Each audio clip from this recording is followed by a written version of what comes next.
Hey everybody, the Blaze JP. This is my submission and preparation commentary video for SGDQ 2015. Last year we had Trials Fusion 100% Gold, which is a simply introductory speedrun for Fusion. Every event completed to a gold medal. This time round we're stepping it up a gear. We're adding a new dimension to the speedrunning for Trials. This has become the most popular speedrun in the last year for Trials Fusion, bar none. It is being actively run by 8 players at the moment, and it's a really interesting speedrun. Basically, last year at the end of the bonus round, the bonuses for the Trials Fusion run, we saw 2 challenges. We saw the Invisible Rider challenge and the Penguin challenge. But those were only 2 of 120 challenges in Trials Fusion. This time we're going to be doing all 120 in the fastest time we can. And the challenges, they range from so many things to having to play upside down. So for 1 minute 30 in the run, the strat is to literally take the monitor and flip it round. But at the GDQ, if we get accepted with this speedrun, we plan to physically take one of the runners and flip them round, if that's allowed. It should be a good laugh. So they're not playing upside down. And other challenges, there's inverted challenges, challenges that reverse your controls, so left is right, right is left. Challenges that you have to play backwards. Other challenges that drag you off the driving line to win a game of tennis.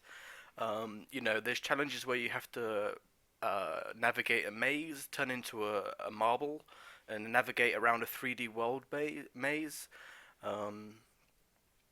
There's just so many crazy challenges in this speedrun, and so this is my full speedrun commentary, and I hope you guys enjoy.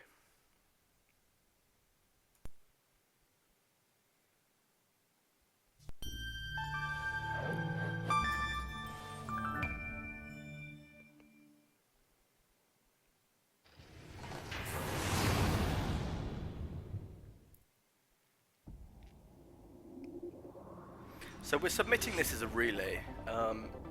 In the all challenges percent speedrun, there's 4 skill sets that you have to master to get a really good time in this category, and those include the ninja mastery. So riding one of the challenges, you have to ride an entire track on just your back tire. We have the unyielding mastery, which is the ability to complete a track without leaning, so you can only use gas and brake. You have to use the gas in bursts.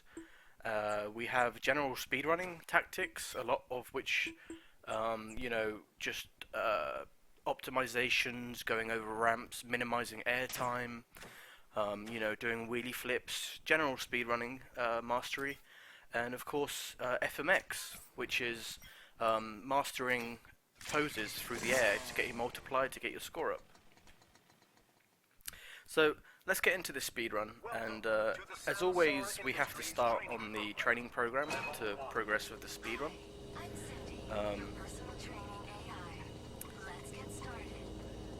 The narration is on by default in the tutorials, and basically what this does is the narration option will be turned on if we get accepted at the GDQ. We will also put on the game music to give the speedrun a bit more of an atmosphere.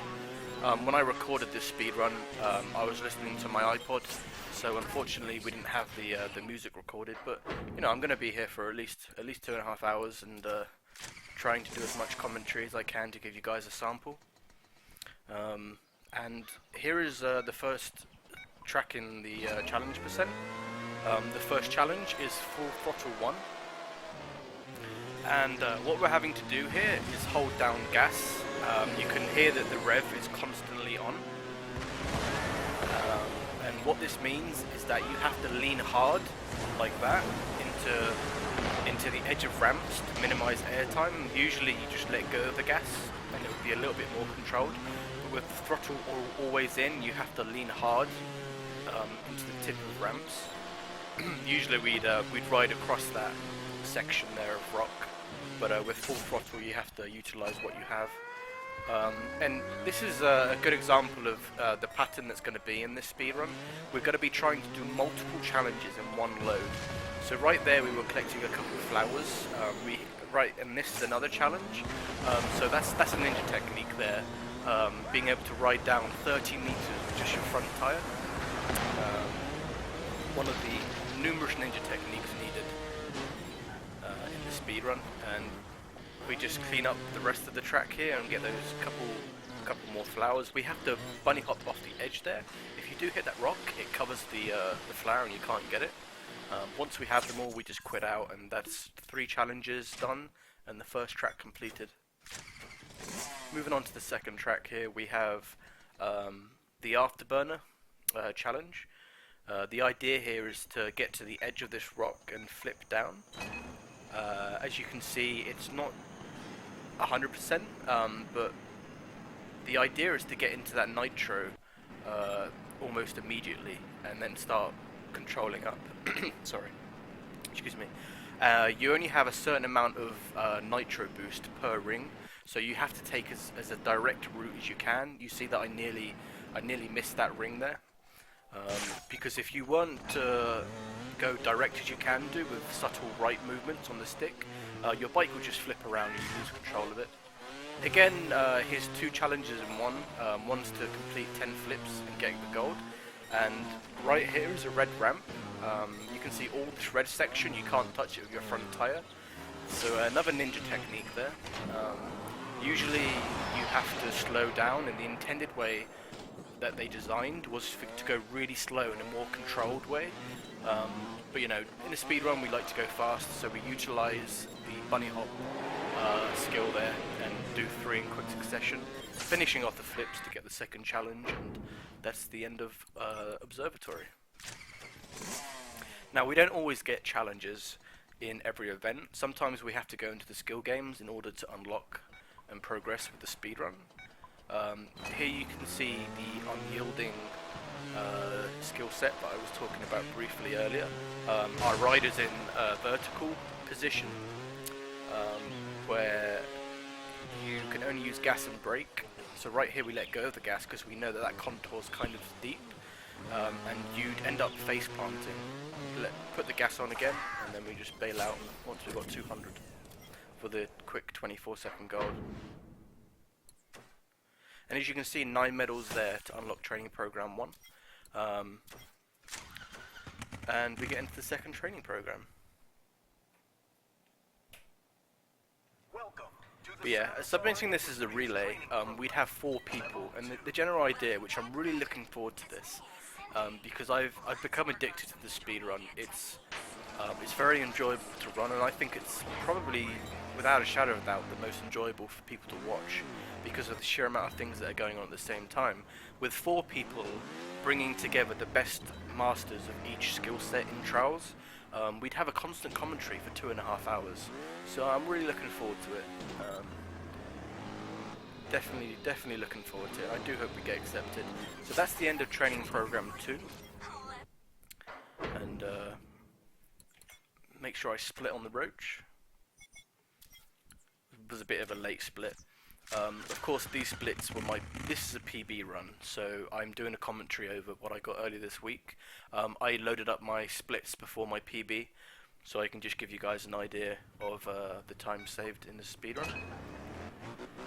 Right here, we have to grab, there's a button above us there, which we'll do in a second, but we start off by doing 10 flips while earning the gold.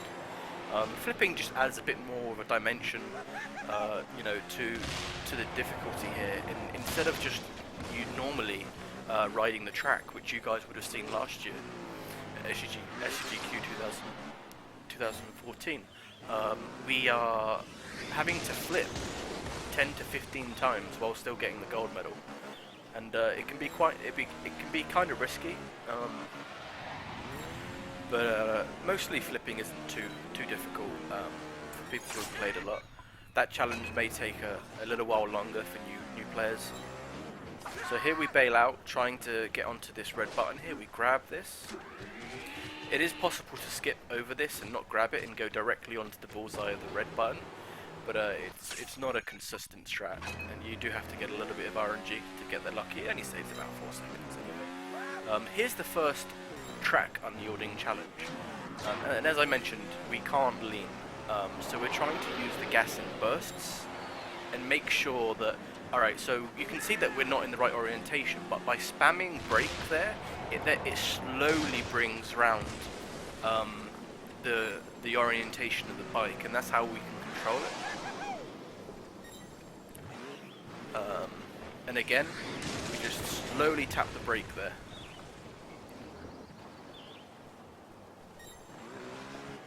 No leaning whatsoever.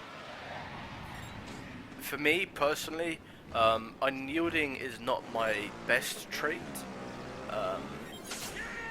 but we do have somebody who's done unyielding any percent runs, who's very good at unyielding, and I will definitely be handing over the controller to said person for the unyielding challenges.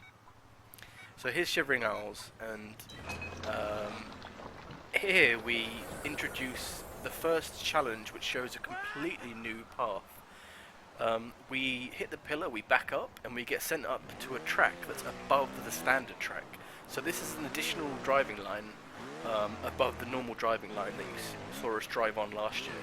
And what this is there are always hidden things in Trials tracks, and this just goes that one step further and creates an entire new driving line on the top section, which is really cool. Then you get to the end of this and you just fall down into the... we have to be careful there, because if you land too far off that circular well, you crash and you have to do it all again.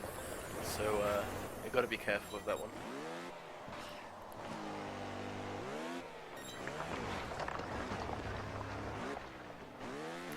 Right here there's one coming up called Fragile Be Careful. The idea here is to try and bunny hop off the top of this, over the top of this ramp. We actually, I believe we hit it there. Yes, we hit it. But we will then continue to complete the track to get the gold medal. And then a quick restart, because you do. This is one of the few tracks where you have to restart 3 times to do all the challenges. If you want to maximize getting the opportunity to do the Fragile Be Careful. So we bail out and we do a cannonball into the ocean there. Sometimes you don't always get it. It seems that the hitbox, the trigger, is a little bit to the left, so you have to try and control the angle. Technically it should give it to you, but we don't know why it's more to the left that only gives it to you, because the challenge says cannonball into the water from the highest peak. So we just feel like the trigger's a little bit buggy there. As you saw there, that time I successfully hit it, and we've already got the gold, so we just back out.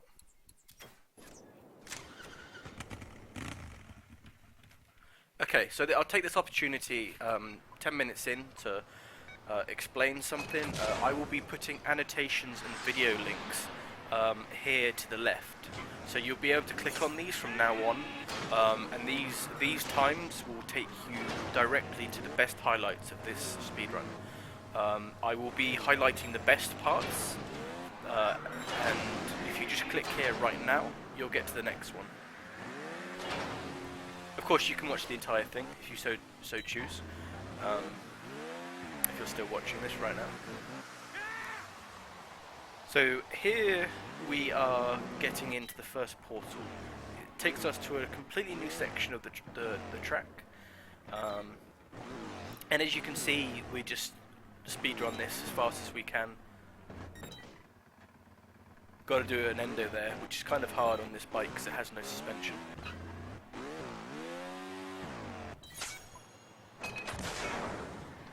And the second challenge that we have to do is take the driving line without going into the loop. There's a massive loop here. This is one of the harder ones to get consistent. Very rarely does any of the 8 players who run this category get excuse me, get this first try. It's very niche because you have to bunny hop off a very small pipe to then get into the dip. Usually you take the loop round and it automatically sends you where you need to go. But as we can see here, it can take a few tries.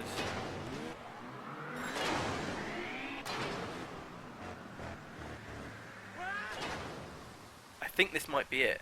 Yes, and we had the most crazy recovery because I took none of that ramp and I spammed X there to get over. That was a ridiculous ninja recovery right there, and I'm going to try and explain a little bit of what the spamming X technique. It's a bit crude, and I hope I don't get, look badly on it, but in trials we call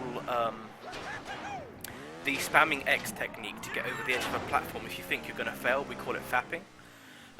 It is a bit crude of a word. I don't know the origins of it with trials. I don't know who first said it. But basically, if you think you're going to fall, and most times you would do if you didn't spam X, to get over the edge of an obstacle with whatever remaining momentum that you have left, if you then spam X, it will shift the momentum to your front tire to where you can lean over and bring the back end up. And that's how you recover it.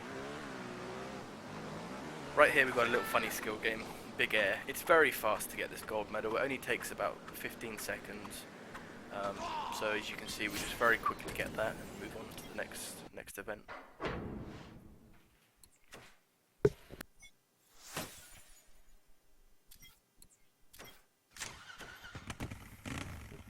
Okay, to mention something about training programs.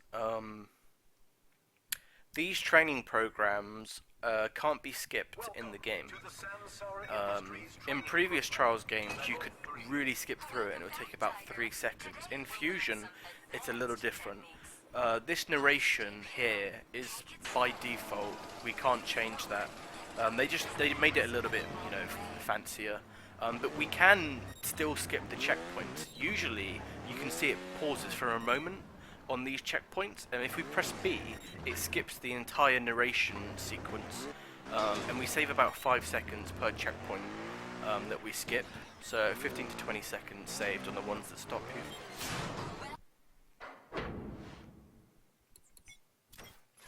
So here we go with the most infuriating challenge.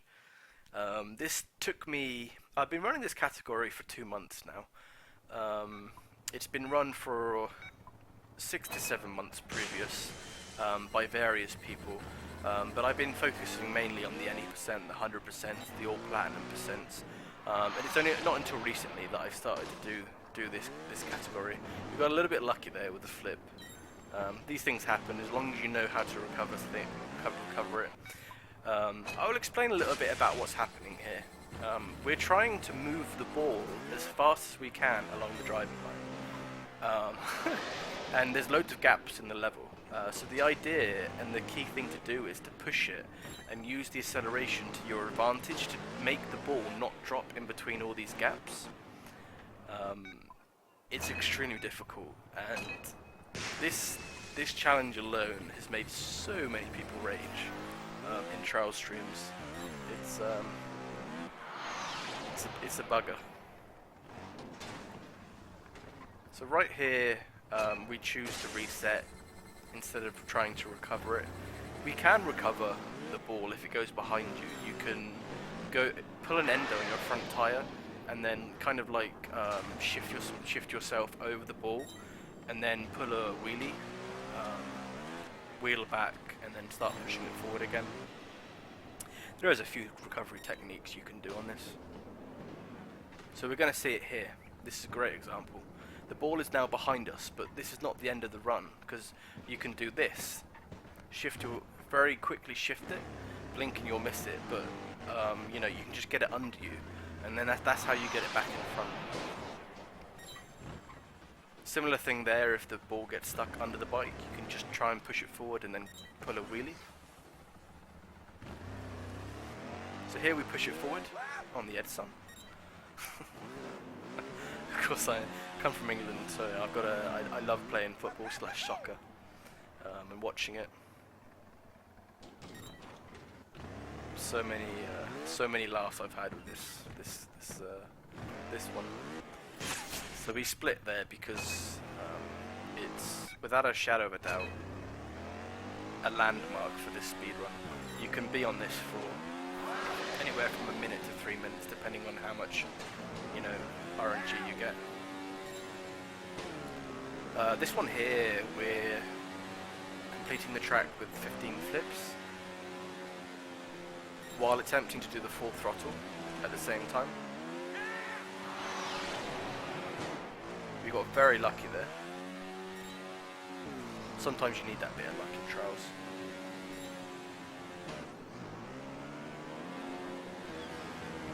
We have to lean hard there because otherwise we don't catch this groove as much as we'd like to.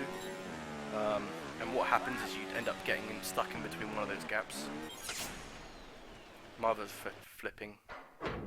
Challenge completed. And the full throttle challenge completed in 1 try. So that was 2 in 1 again. Some of these levels you'll be seeing 3 in 1. It happens 2 or 3 times in the speedrun. So this is one of the funniest challenges coming up here. This is one of the ones that I was mentioning where the mechanics get a little bit crazy. You come off the driving line here and you actually have to play a game of sport against the penguin.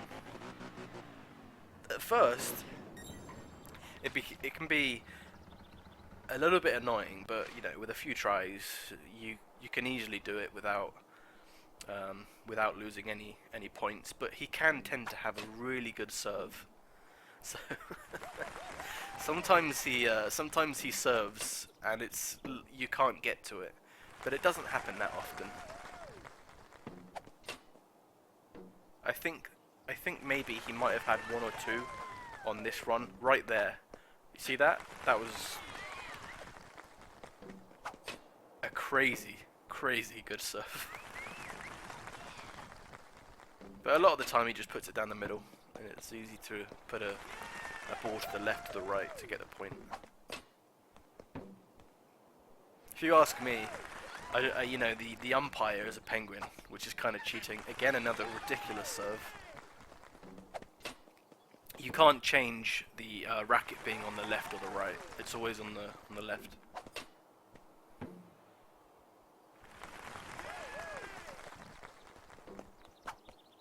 Yeah, he got me 3 times. This was actually quite a poor performance by me. But like I said, it can just happen. He gets crazy good serves on you. We have to do 10 or 15 flips here. I believe it's 10 without faulting. And the idea is to do it before we get to the 3rd challenge, so we can do 2 in 1 again.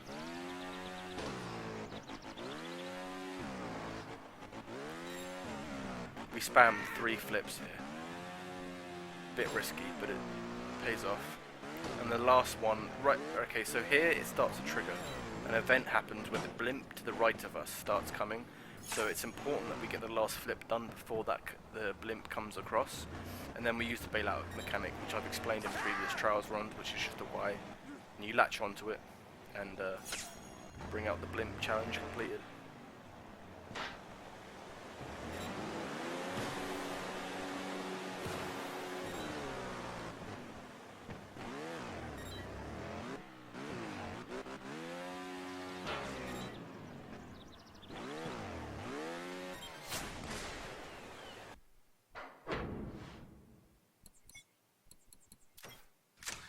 Okay, so his starts the FMX, and there are a lot of FMX specific challenges in the game, and this is where we'd have one FMX master to come along and you know, contribute his skill set to the relay.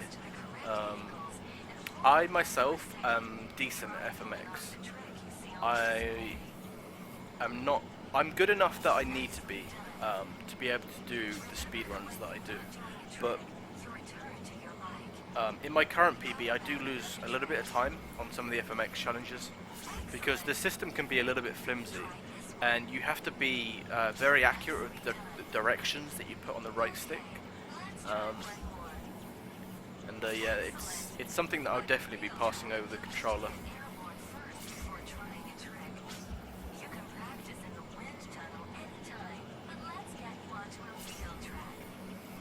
one of the most funniest things in Trials FMX. You can get some really awkward positions that you land on and glitches where the rider's in the bike or the rider's in the ground. Or you know, the rider's like completely under the bike but you haven't crashed. It's a funny system.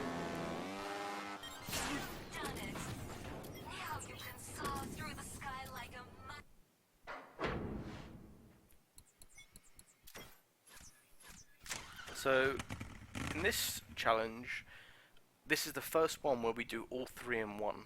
Now, I don't know the PB that this is the PB that I got earlier this week. I'm not sure if I got all 3 in 1 on this one. I hope I did. But you know, I'll explain it anyway. So we have to roll back to activate the first challenge. We go up to the lights here, make them green, roll back again.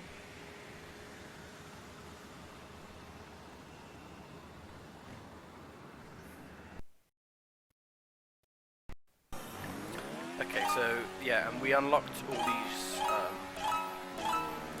these signs. You can miss 4 of them and still get the challenge. I believe there's 39 in total. So some of them you do tactically miss, but you have to be careful because if you miss 34, sorry, if you only get 34 and not 35, you lose 1.5 minutes because you have to do the entire track again. It's a very long track, this one. Here's the second platform for the first challenge that we have to touch. Yes, that is correct. I thought that might have happened. So I didn't get all 3 in 1 on this, but it wasn't worth restarting, so I started to collect all of them and continue. There's the first FMX challenge to hold a proud hero over that pipe. So this will still be 2 in 1. I did lose a little bit of time here. It's very difficult though to put a perfect trial speedrun together. I'm sure that I will be running this category for a long time to come, and hopefully by the time the GDQ rolls around, if we're accepted, I should have something close to maybe like a 210. Currently my PB is a 226 and the world record is a 217, but I'm definitely gaining ground on him. I have 6 out of the 10 category world records for Trials, Evo and Fusion combined at the moment. This is one of the ones that I don't have, but I'm having a lot of fun with it because it's such a cool speedrun, honestly. I've always wanted that extra something with Trials, and that's what this speedrun gives. The challenges at the same time as speedrunning the tracks, you know, it just adds so much more variety to the speedrun. It's awesome to see. So this time round, hopefully I'm not going to miss it. I know I didn't.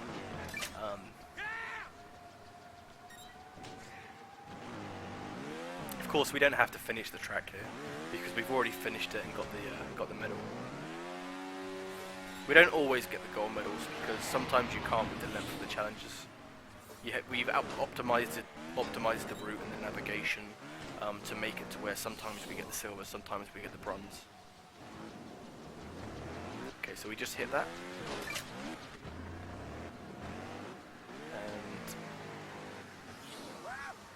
there's an animation at the end of this level which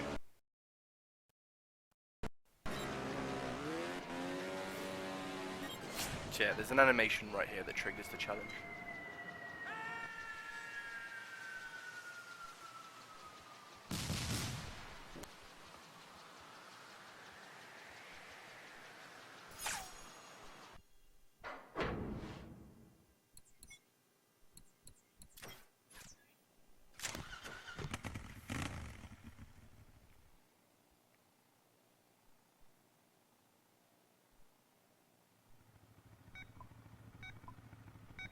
Another skill game that we go into here, this is called Crank, and it lasts about another 20 seconds, but it's needed to unlock some of the further sections just before.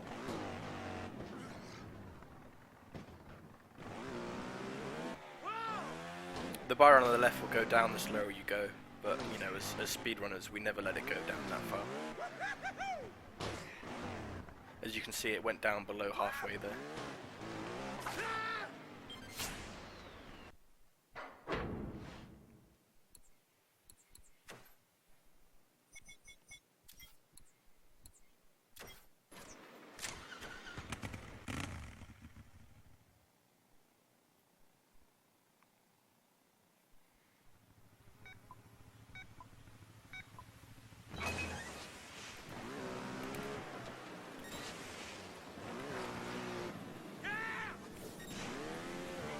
course, for a lot of the commentary breaks, you know, at SGDQ I will always ask for donations, but honestly I don't think there's going to be any breaks, if at all. And one of the things that I've been really proud of at the last 2 GDQs that I've attended is that, you know, I've never had long breaks in commentary, so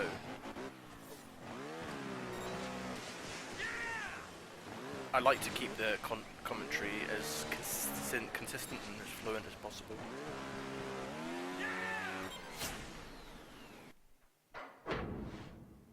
And of course, with 4 people, it will be very easy to bounce off each other and keep the commentary going.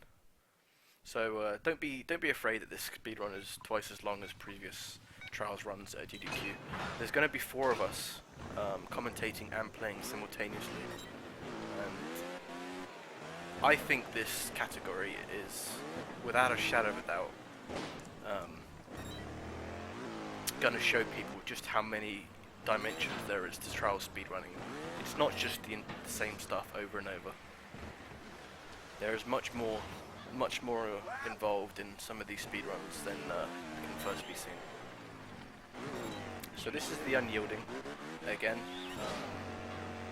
completing this track without using the throttle, without leaning, the throttle and the brakes. This one here in particular, you know, you have to just spam the brake again there to get over.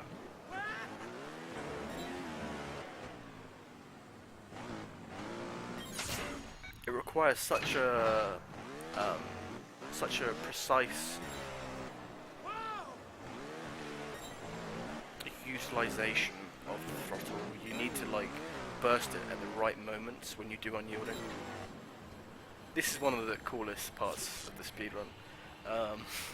So we cut the wire there and then we reverse, and we're going back into the silo here, and we're going down into it, and we have a maze.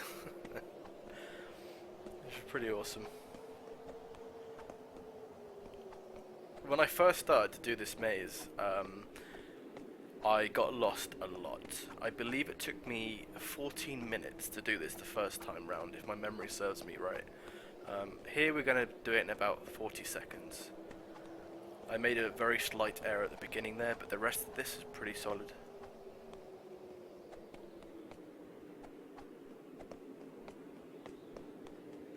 Such an eerie effect with the with how low it sounds, just like that constant wind in the background.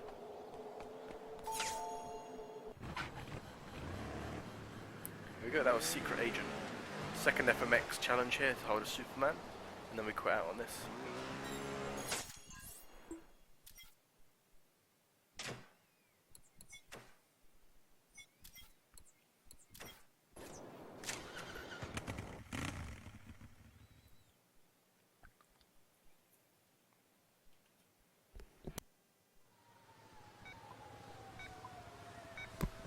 The most optimal way to do this challenge, you can do all 3 in 1 on this, and I did try to do it.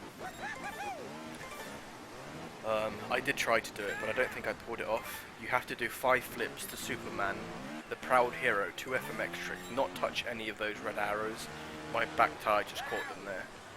There's the Superman, again a couple there that I hit, but at this point I already knew that I'd failed that challenge, so we just continue. It's never worth restarting. So we just take this challenge here and we move on to the next one.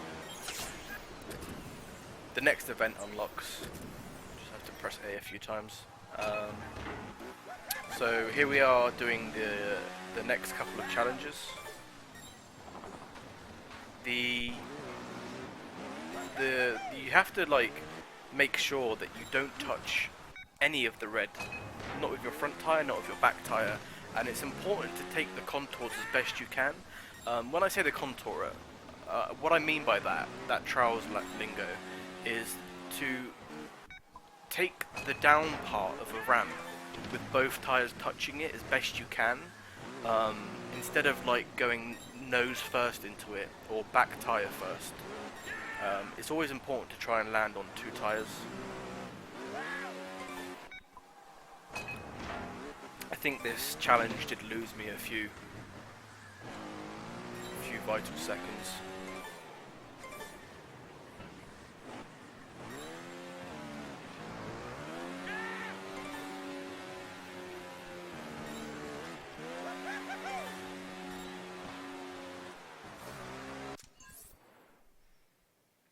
I paused here because I was thinking to myself it's required to do it without faulting.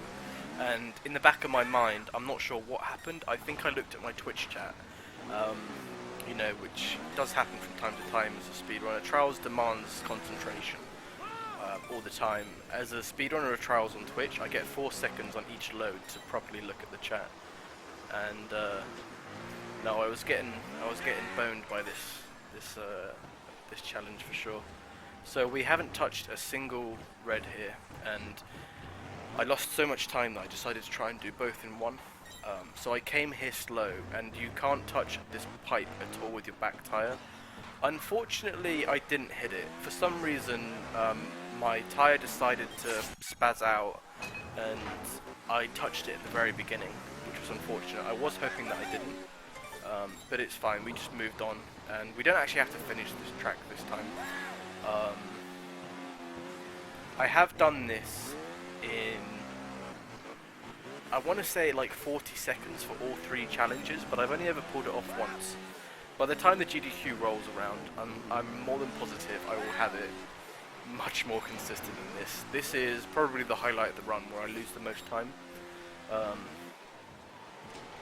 compared to there is another one on the map Cold Storage at the end of the speedrun that I lost about 5 minutes on. It was unfortunate, but some trigger detection can be tricky sometimes in Trials. Right here, we're starting off on peak performance, and you have to do 10 flips while still earning the gold. Now, there's not many opportunities to do a flip, so you basically have to do a flip at every single ramp. And even then, that's not a ramp there, but you still have to do a flip. A flip there, you even have to do a backwards flip here. And 2 flips off this tower, and try not to crash. A backwards flip there, because if you were to do a front flip, you go head first into the snow. 2 back flips there, and the last back flip here, and you barely just get in before the gold time. One of the harder challenges to do within the allotted time.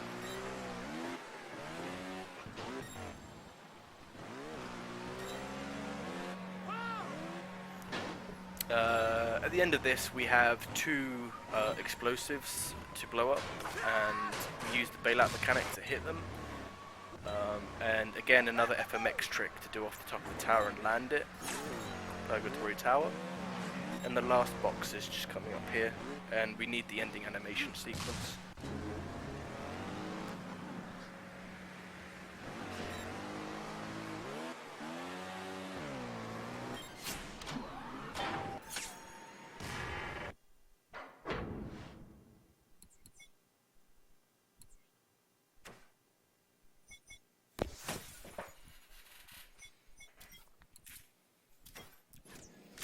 Ah yes, Road to Ruin. One of my enemies on this speedrun. Mostly because of the FMX tricks that you have to do in the challenge. Right here, you have to do a dead body, which is one of the hardest tricks to do. As you can see, he just flims around. For me, this is probably my hardest FMX trick. I do struggle with this one. But there we go, Posure of the Lost Ark. A dead body on the Panda. The Panda is a very heavy bike, so to get it forward into the right position and still have the time to pull off the dead body. The dead body is one of the tier 2 tricks, which means you have to go into one trick and then transform into the next trick to be able to pull it off. It's like a succession of tricks to be able to get into that pose. The basic tricks just require 1 button input, that one requires 3. Dead body. So this one's called, you have to obey the 10 mile/h speed limit. So this is, I guess, the one part of the run which It's still a speed run because you have to do it within the challenge requirements and parameters and boundaries. But this is probably the slowest we ever go in a Trials speedrun, but it's required, of course. When the beeping goes really erratic, you'll know that you're getting very close to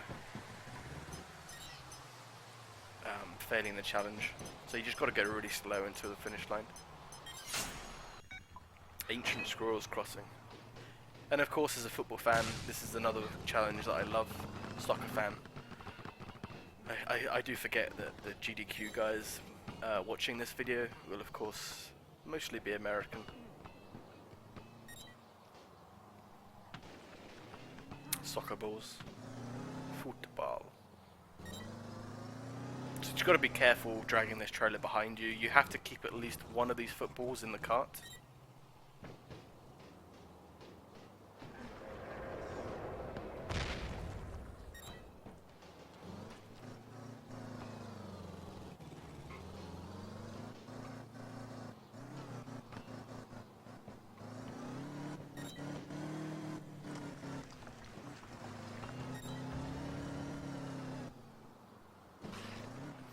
Yeah, we got lucky there. We got very lucky. I still had one left, so it wasn't the end of the world, but I had to be so careful going over this so it didn't pop out.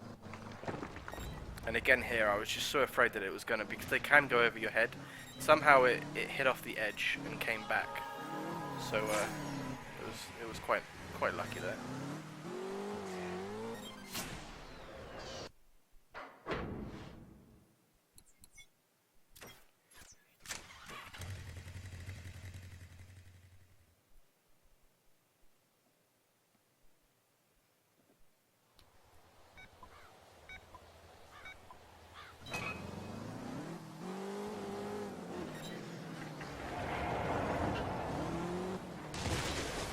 This challenge requires heavily on speedrunning skill to be able to complete the track as fast as you can.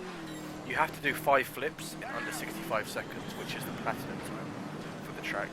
Of course, above there's bronze, silver, gold. All the golds you saw last year at SGDQ 2014. This year we don't do many platinums, but this challenge does require the platinum standard, which is a level above the gold in terms of how fast you complete the track.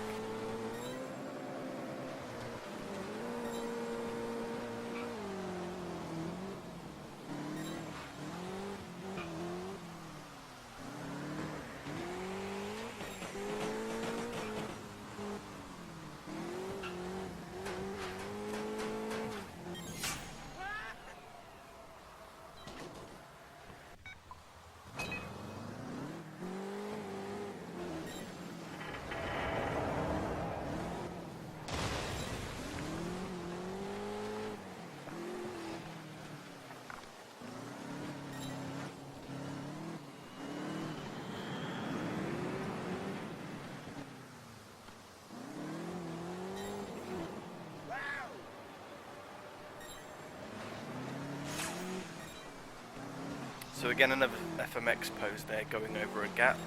And to activate this challenge, you have to go to the end of this ramp, back up, and start reversing. And you get into a portal where you play a game of Angry Birds with penguins.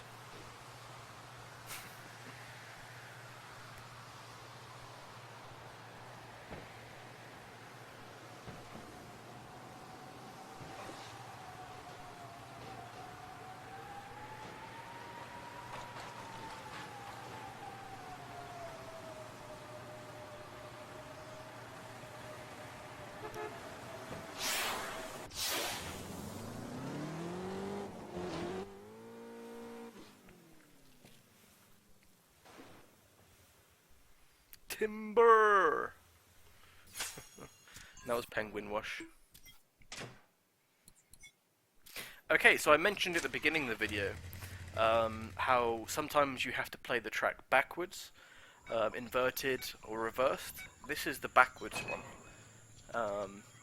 Sorry, no, this is where the controls are reversed and you play the track backwards. So you back up here, that the rocks have no collision, the brickwork, and you go into this portal. The track is now backwards, so the controls are reversed because of this. The idea here is to try and do 2 in 1. It is possible to do 3 in 1, but it's by far the hardest to do 3 in 1 on. Pulling off an FMX pose backwards is without a shadow of a doubt one of the trickiest things in the game, and I am more than impressed when I ever see anybody pull off all 3 in 1. But here is, unfortunately we faltered, which is easily done backwards, and you have to do 5 flips, so we do them on the next part where we do the FMX. We just go on to complete this one.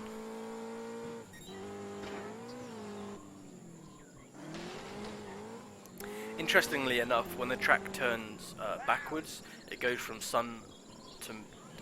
day to night. I much prefer the look of the track during the night time. In the daytime, you have the sun, and it glares so much in your face. Like, you look at that, and it's just so bright. It really does add an annoyance to the level when you're trying to speedrun it. So bright. So we're just doing 5 flips here, and the FMX Proud Hero, like a boss that you have to do. A few more flips. I honestly don't know why I caught fire there. Never seen that before on this track. I didn't know you could catch fire, and I've played this track a lot. Never seen it.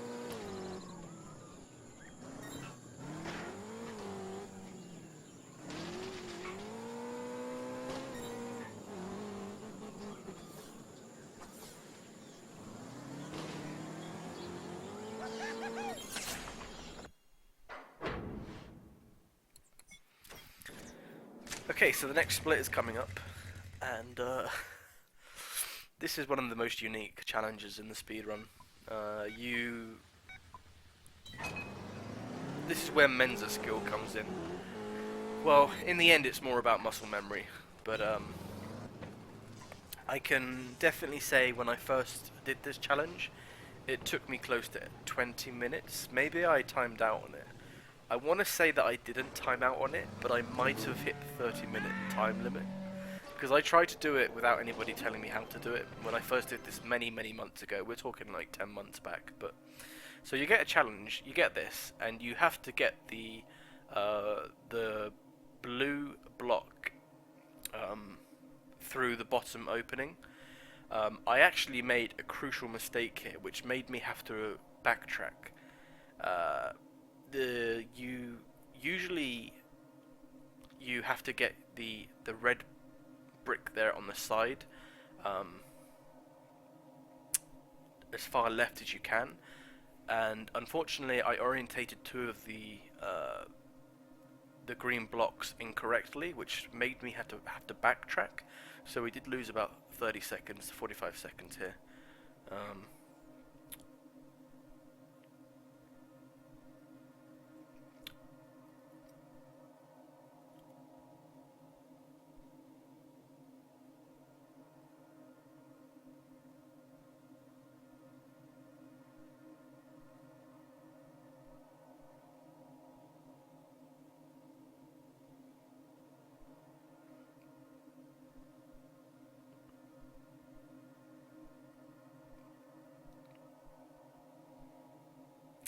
Okay, maybe it was a bit more than that. I definitely know where I can save time on my next speedrun. The current world record is at 2:17. I lost 2 minutes here. I lost 2.5 minutes on Ski or Ride, and I lost 5 minutes on cold storage. So if I add that all together, it's about a 2:14. So I'm pretty confident I can get a 2:10 before the GDQ. Pretty confident. So, as you can see there, we finally got the correct orientation to start maneuvering the red block around the left.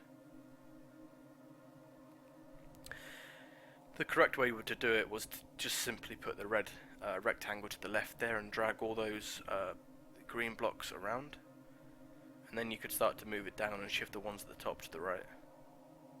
There's actually, believe it or not, there's many, many, many ways to do this. I believe this is like used as a test in some European country, um, to gauge somebody's intelligence at a young age. I believe there's actually, I think I want to say at least a couple dozen ways to do this. The way that I did it is not the only way to actually complete that maze. Okay, so we saved a lot of time there. So the time loss that we did get didn't really matter. Where you bail out and get that goal, another soccer thing, but where you bail out and get that into that goal, that can take people anywhere between 5 seconds to 3 minutes, simply because it's very RNG dependent. You have to get a bit lucky for that ball to go into the goal. Obviously, you don't really get the gist of it with the way that I can only describe with words, because I did get it first try. But take my word for it, that one is it's definitely a problem area in the speedrun.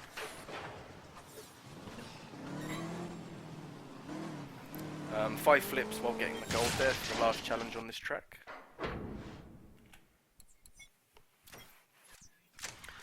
I forgot to split there. We're actually about a minute 30 up.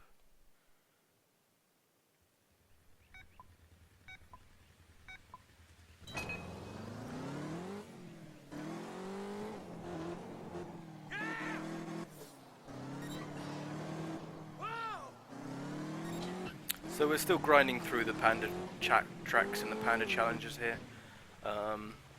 As you can see on this one, we have to get ourselves roasted, basically, just exposed to loads of sunlight and get a little bit disorientated. The track goes a bit blurry, and you still have to try and complete it and get the gold medal at the same time. There's also a challenge that you can do at the end of the track with decreased vision. You just have to spam X and do some rotations at the end of the level.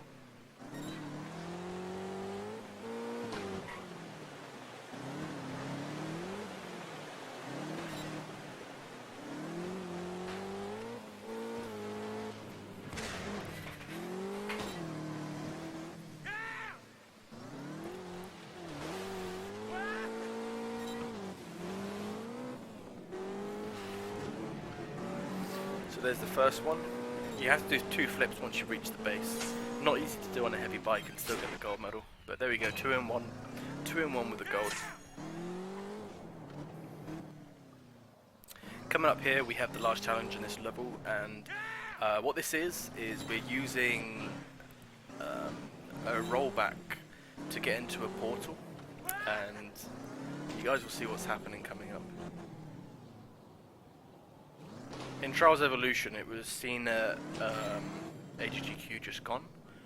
We went into the sphere mode, and we basically transformed into a ball in a different area of the world, the level. If I had to guess, I'd probably say that they put it way above in the sky where you can't see it. But all these challenges have to be in the same level. It just transports you to a different part of the the playable world.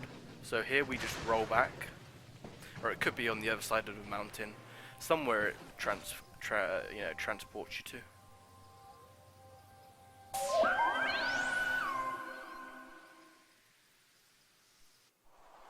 Honestly, I think it's behind a mountain. Behind one of the mountains in the distance, probably. But yeah, here we are. We're on Sphere, and this is Return of the Sphere. And again, we're trying to go as fast as we can, cut those corners. This one, there isn't as much tactics of bouncing off edges, and cutting corners through towers in the previous Sphere from Trials Evolution, shown at SGDQ. But we do try to cut these corners as best as we can. I got a little bit lucky there. I did recover it.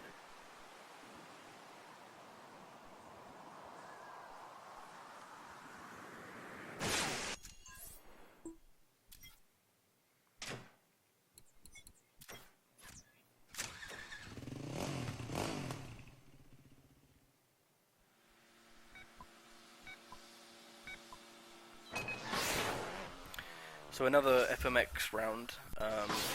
It's possible to get 6,000 points within six launches. As you can see, we lost 25 points there. Basically, there are some tricks that you get that it's impossible to. You get more points the higher you are in the sky when you completed the trick. So it is actually possible to do all 6 of these in a row, and you save about 10 seconds. But the 7th launch, you always get enough points anyway by this time. But you can skip that, and the FMX person who would come along for the relay would definitely be able to get the time save there.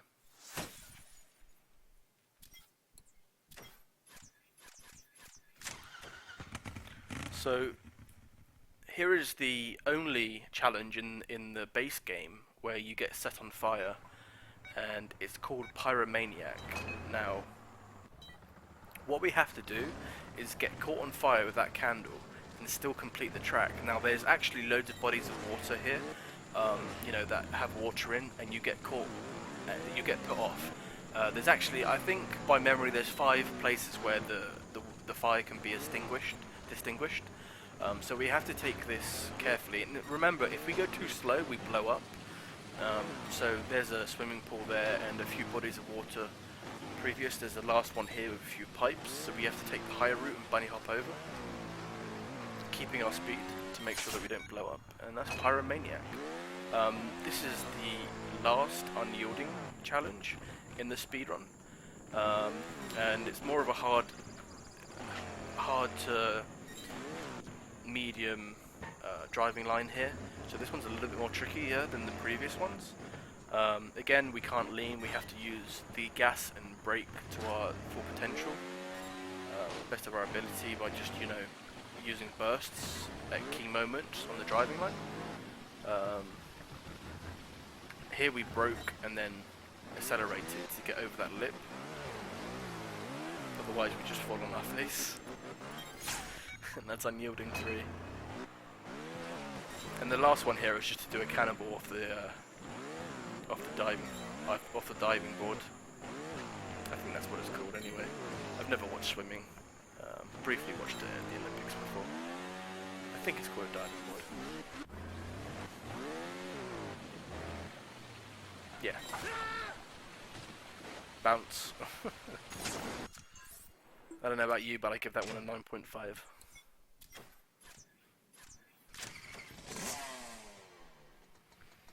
Okay, so we have to go back to the worst bike in the game here, the baggy, and essentially we're having to complete this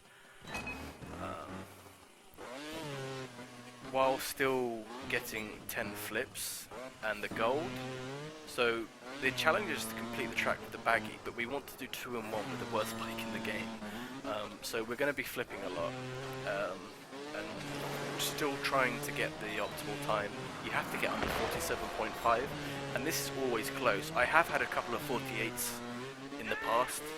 So you can see there's another flip here coming up. We ride off the edge of this log and do another flip, and 2 more flips coming up, because you go into this, which you barely get. Of course, this challenge wasn't designed to be done with the worst bike in the game. It's just that you can do it. Breathtaking flipping. It says complete 10 flips on a 0-fault run, so you can do it with the better bikes, but it's slow.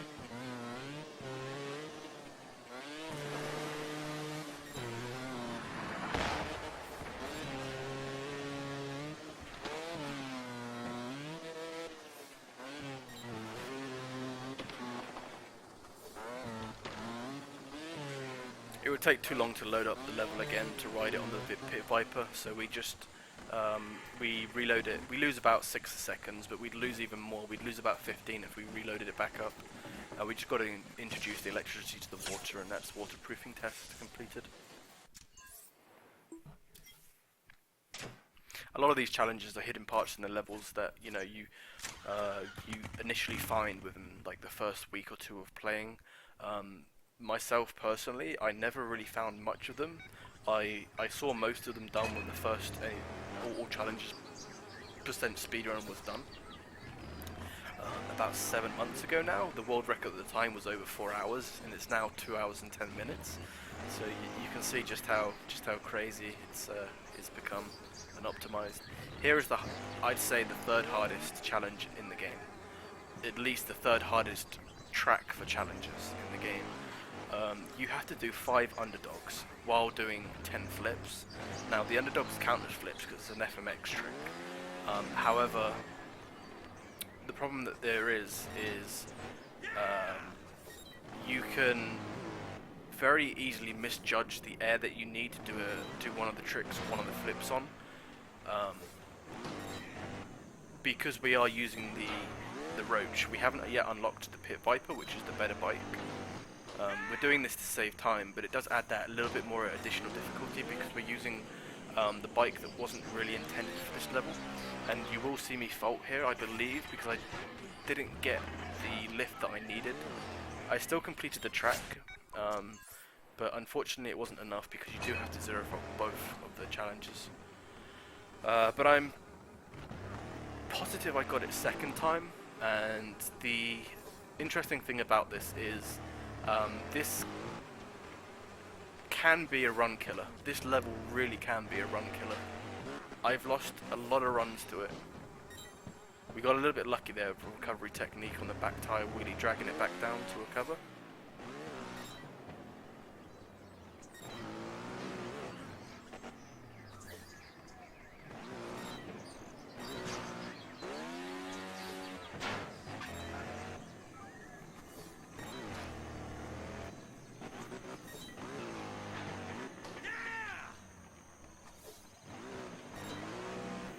It's more the fact that you have to judge the airtime as best as you can, because you have to flip the bike underneath before you can even try and pull off the FMX trick. Underdogs are very time consuming, so you have to make sure you've got enough air to pull one off. Now this challenge is also a run breaker. You have to ride, this is another example of the ninja techniques needed in order to get a good time with this speedrun. You have to ride every single orange piece just on your back tyre only. You can't touch your front tyre on any of these orange pieces or you fail the challenge. Initially when I started to learn this speedrun a few months ago, this was probably one of the hardest to get consistent, and still is, honestly. It's one of the trickiest in the game. Especially with this bike. It's a lot easier with the Pit Viper, but like I mentioned, we're loading it up with the Roach to save time.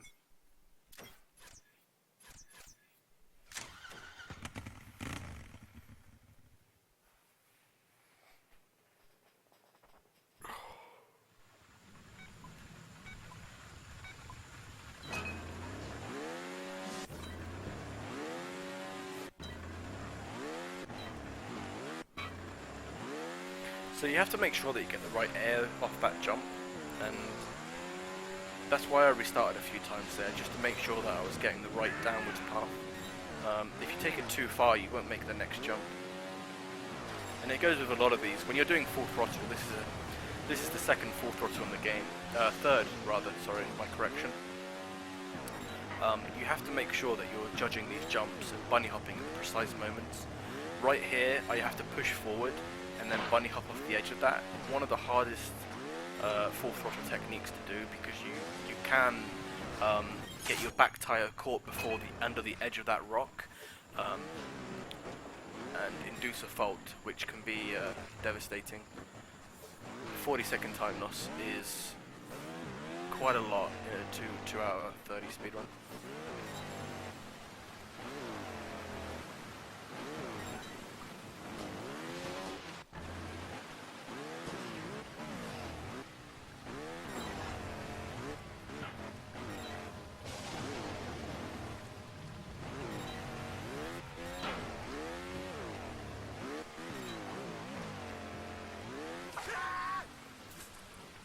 We bail out there to grab the pole, get struck by a bit of lightning, disappear, and That's that challenge completed.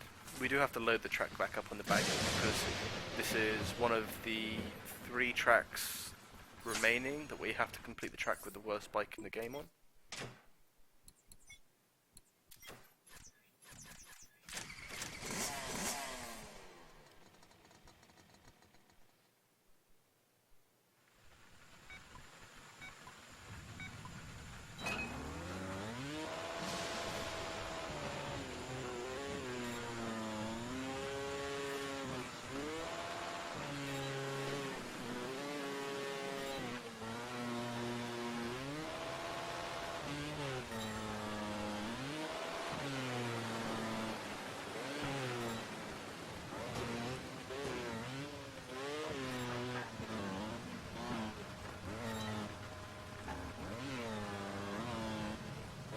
Okay, so we're about to unlock the Pit Viper. I'm going to take a small commentary break and be right back once we've hit this split.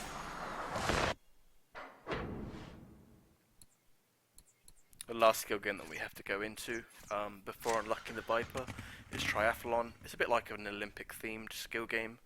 It's very, very quick one. You've got to go as far as you can, then get as high as you can, and then do the last stretch.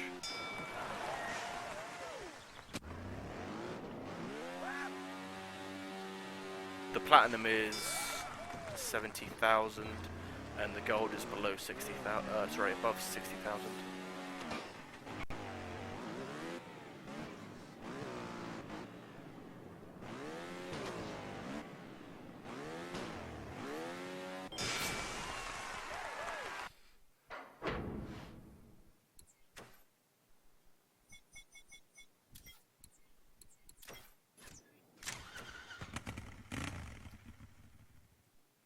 So this level has, without a shadow of a doubt, the second hardest challenge in the game, and this is where we would, rely heavily on our ninja player to complete it. I give it one quick go here, but then I come back to it later in the cleanup splits, because it's not worth continuing. I hit my front tire there on the pipe. You have to basically ride the entire level with the Shabak tire. None of your front tire can touch any pipe, but it wasn't worth me restarting here forever, so I just kept going, got the gold, moved on, and we came back to this later on.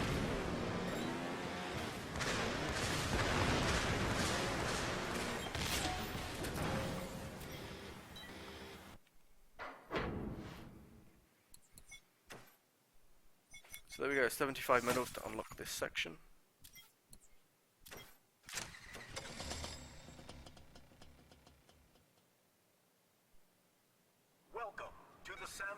Industries training program, level 4. Let me show you some expert techniques. Sometimes ledges can be quite high up. Do a bunny hop, nudge back, then forward quickly. You won't fail, I'm sure of it.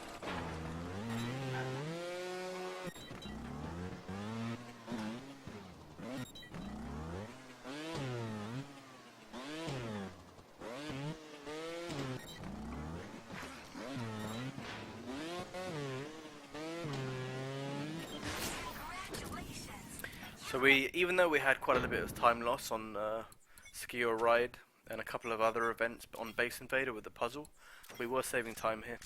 So I'm going to take a very quick 10 to 15 minute break, and I'll be right back to conclude some of the best challenges in the speedrun.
Okay, so here's the second portal.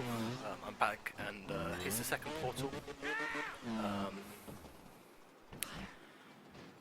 now we've unlocked the Pit Viper, we can start to do more technical challenges, and a lot of the challenges from here on out are technical by default. So the best bike, majority of the time, is the Pit Viper. Again, it's the more agile bike, you can do a lot more techniques on it, it's the more skillful, it's the most versatile, I guess.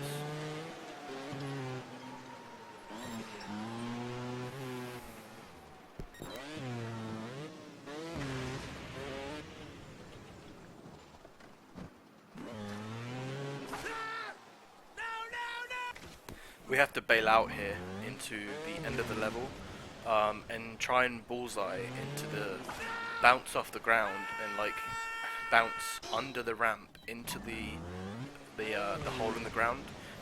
It can be quite tricky to hit this.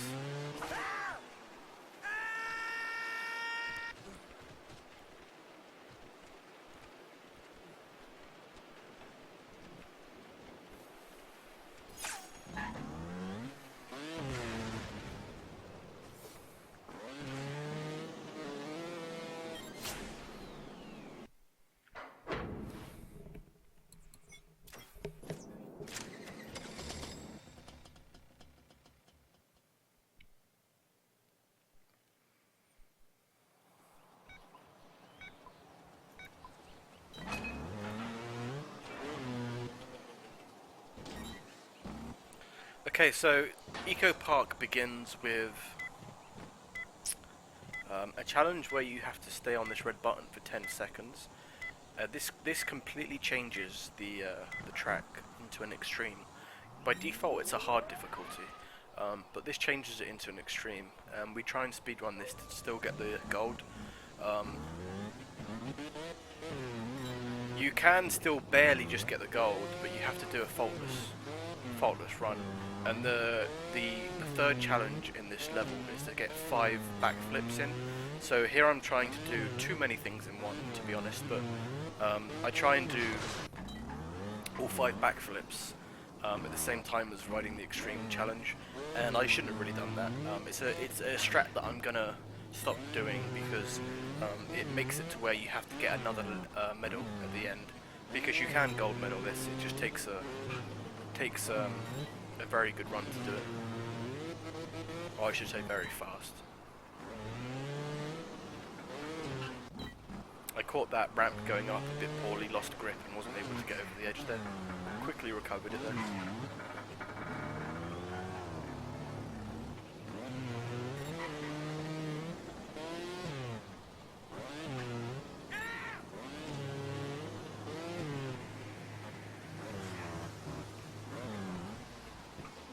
Last bunny hop, that's Darksider.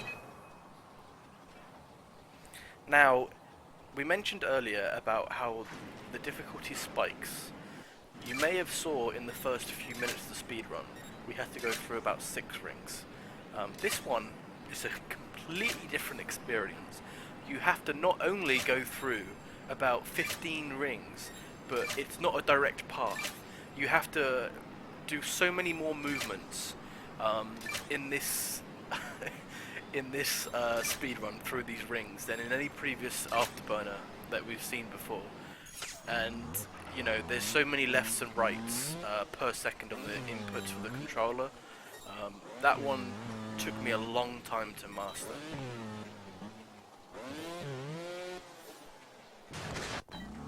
I was a little bit confused why I didn't get the challenge there, because it doesn't say to get 5 backflips without faulting on the challenge description. I guess it wasn't put in, but if you fault, it actually seems to take off the amount of flips that you've done, which is a bit contradictory to the text for the challenge. But not quite sure what happened there while the game was being made. Here we do 3 in 1 with the worst bike in the game. We start off by doing an endo on the beginning. Very heavy bike, the baggy. It's hard to hold that. As you can see, I nearly went off the edge. then we back up. This is the challenge that we saw at last year's GDQ. But this time round we're doing it with the worst bike in the game to completing the track with the baggy challenge at the same time, which is 3 challenges in one. And this time round it's a bit more tricky because we're trying to get the gold as well as doing all 3 challenges in one. There we barely got into the checkpoint. We didn't get quite enough speed to get over there. It's barely possible to do this hard track with this bike, and even then it's a struggle. So the idea here is to try and flip round and not touch the penguin on the edge of that platform. If you reverse too much there, you can touch him, and that was a pretty damn good save. It's a good note to say that this jump here is the hardest. If you don't get that from the momentum from the previous checkpoint, you won't get the gold medal unless you get really lucky, because doing that from the checkpoint is really hard because the baggy doesn't have much acceleration. And jumping over the last couple penguins there, that's the end of that one. 3 in 1 with the baggy. No easy feat, but a really cool and one of my favourites, that level, and the challenges on that level for sure.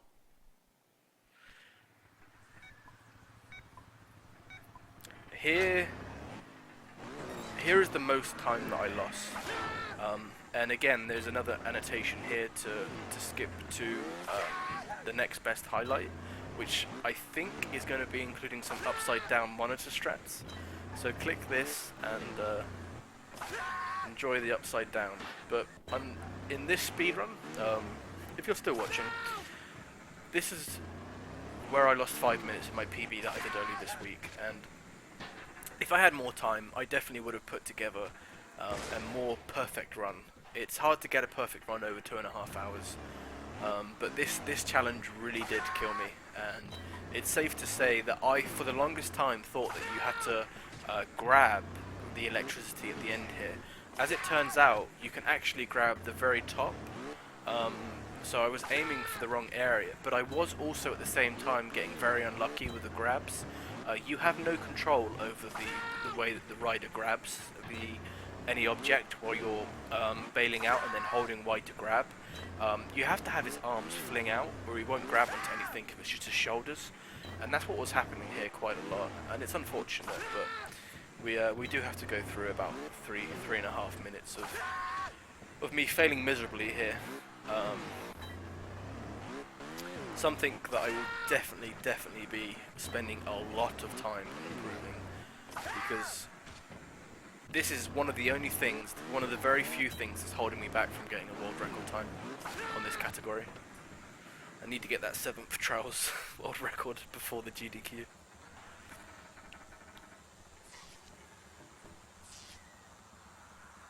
So as you can see, it turns black here, but then you have to 0 fault it.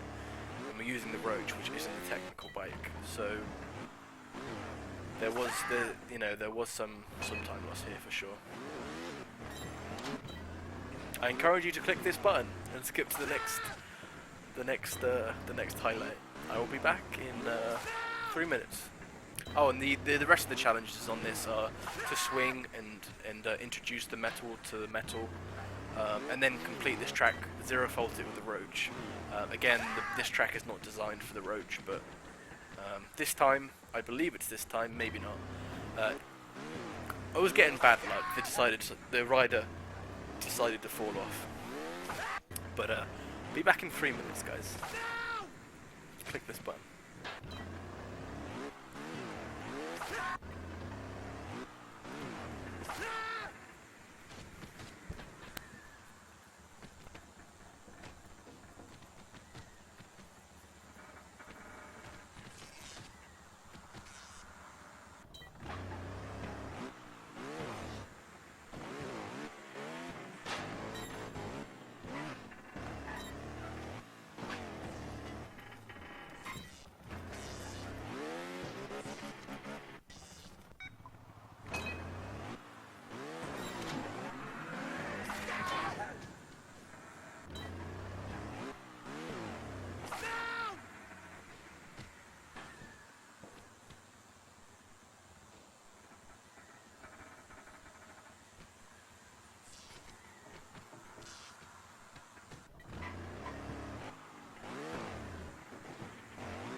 Okay, so this challenge is another example of 3 in 1.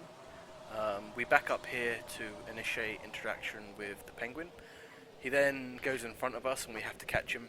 And the idea is to try and catch him by going very fast with some bunny hops off the next rock column to skip over one of the edges, basically pull off a time saver here to try and I think I just about got it. No, we did have to try again. It's worth it to restart though if you don't get the time saver, because otherwise you have to chase them to the end of the track, and you'll miss two of the challenges. So very much worth it to catch him as fast as you can, even if you have to reset once or twice. Obviously during the marathon we perfected it to the point where we never restart, but here we go. We can see that he's barely in front of us. Get him on this jump right here. He went over us and we went under him. But yeah, just before this challenge, we have to get him there because we then grab onto this tree here for the next challenge. Human pine cone. So another 3 in 1, and the last one here is coming up where we find a hidden cave, and I'll let the animation sequence do the talking. It's a pretty funny one.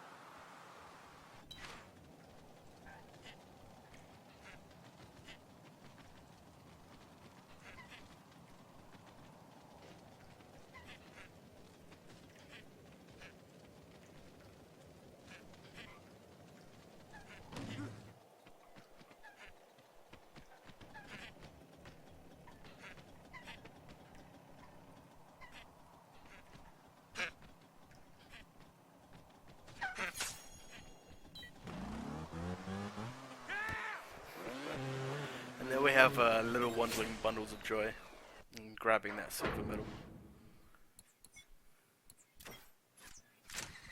Another quick skill game here, ice climb. The higher you go, the more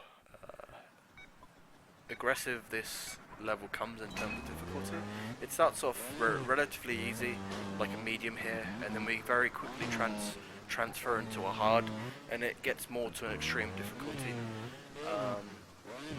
And then at the very end of the track, it becomes a Ninja Level 1, Ninja Level 2, Ninja Level 3. We never see it going as far as we can, but you know, maybe we'll add it as a bonus incentive when we get to this point, perhaps to try and go as far as we can on ice climb. But yeah, for the gold and to do this fast, all we need is 70 meters and we bail out.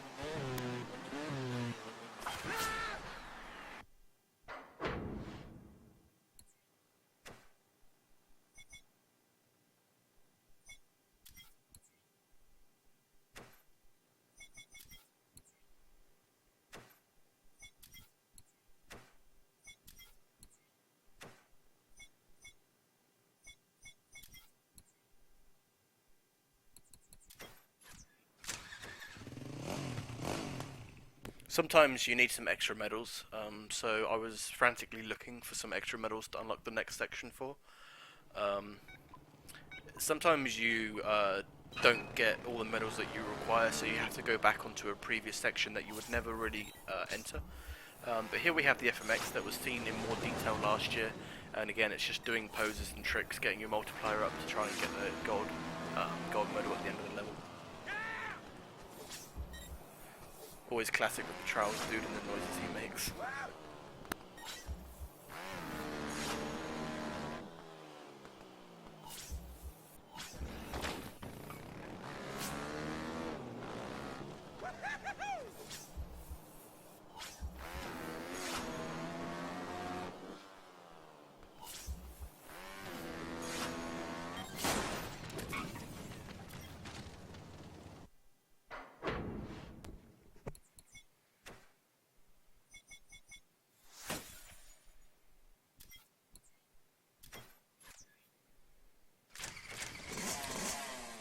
Okay, so here we have probably the most nausea-inducing things that will probably ever be seen at a GDQ.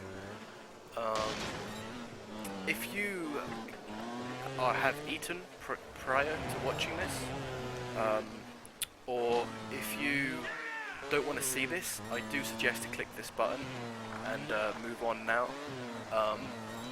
So I can only apologise in advance, but this is a challenge in the game and it needs to be completed. So we are about to see neurotoxicology. Like I said, if you get queasy easy, do press this button because it's about to come up.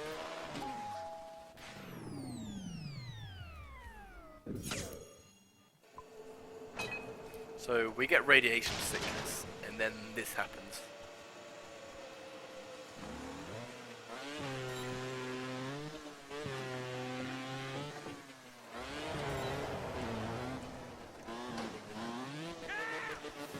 I gotta be honest, when I first did this, I felt awful afterwards.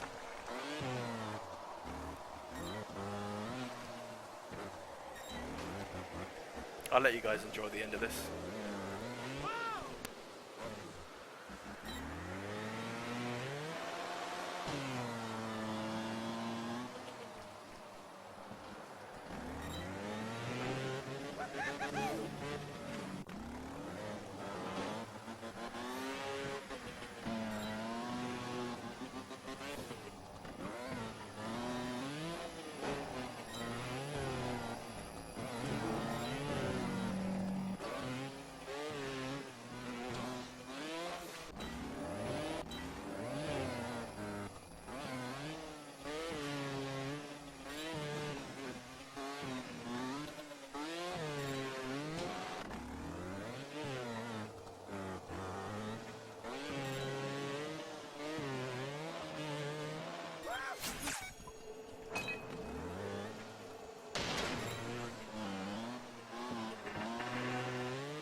Apologies for the break in commentary. My stomach's playing up, so I am having to, to pause every once in a while. So, like I mentioned though, at the GDQ there will be 4 of us talking, and I can say with a certainty that there won't be any long gaps in commentary. So, it's unfortunate. Great timing to have my stomach disagree with what I've been eating today, but hey, there you go. Right, so here's cover ops, and this is one of the hard difficulty challenges where you have to do 10 flips. We're onto the hard tracks now, so they're much more technical tracks, and we're having to do 10 flips. 10 flips on this track here. Actually, did I do the other challenge first? Yeah, I might have. No, I definitely did Lucy in the Sky, and the explosive barrel one. We did. No, we did do the flips. I just started to do them all a little bit later than usual. So that's 7, that's 8, and at this point I didn't count. It's a mistake that I shouldn't really be making as a speedrunner, but you can recover and still manage to get a few flips. You don't actually have to go from platform to flip. You can flip on the spot. It's not an easy thing to do. And the last flip I tried to get here just to be ultra safe and flip under this bomb, not touching the bomb, and get the gold. And there's godlike flipping for that challenge. And then we go on to Detonations Expert, I believe it's called, and Lucy in the Sky.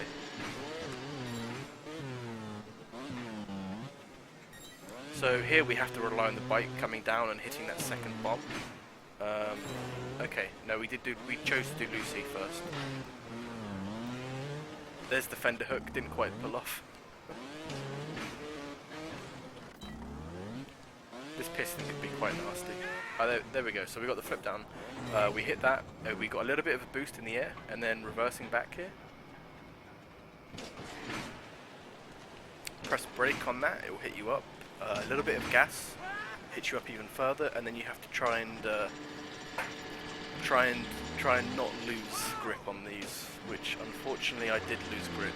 When the elevator gets to the top, right there, it kind of pushes you up in the air a bit, and that can happen sometimes. It's unfortunate.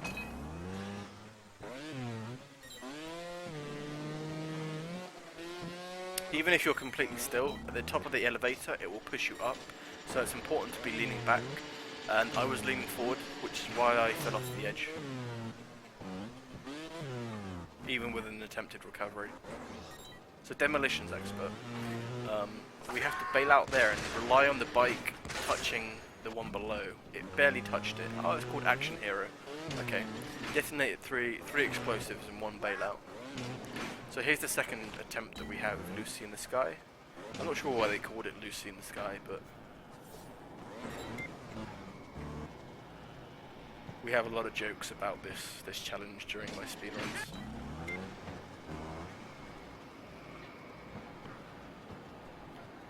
A lot of words are often flung around about Lucy.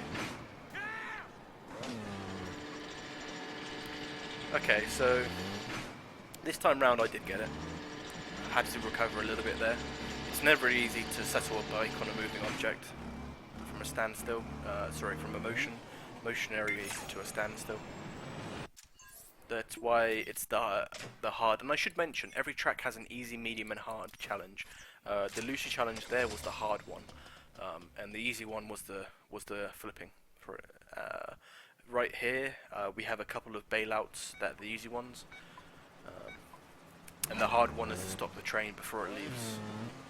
So this is called Mind the Gap, and it.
Okay, so not quite sure what happened there, but we'll have to patch it together. It's good that I noticed it though, because the mute was in one of the best moments of this speedrun. Um, okay, so I know the timer's paused, but my mic was muted, so I'm gonna have to splice this together. It's it's fine. The idea here is during a speedrun, I physically take the monitor and flip it round, and then I have the monitor rested on my lap upside down to do this speedrun. Because what happens, I've I know exactly where to resume the timer, so we're good with the accuracy of these splits. As you can see, we're now playing upside down. So during the GDQ, what we plan to do is we plan to flip the monitor around, or the best outcome would be to get one of our runners. And I don't know if there's any health and safety concerns at a GDQ. I'm not quite sure what we're allowed to do, but what we want to do is grab one of the runners and flip them upside down, um, and support their legs, on the couch or whatever, while they do this. And no, we think it would be hilarious.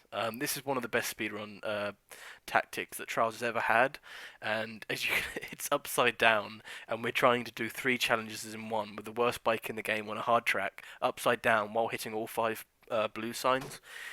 This right here is probably for me the highlight of this category. Let me just start the timer again.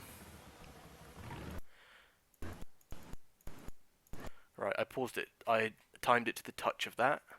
So let's get this resumed.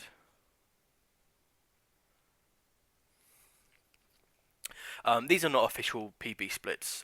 This is just my old splits. I have my PB splits saved elsewhere. This is just for visual purposes to show you guys while I'm doing this commentary. So let's get this going again. Again, I'm not quite sure why my mic muted, but let's just enjoy this one. It's a bit crazy.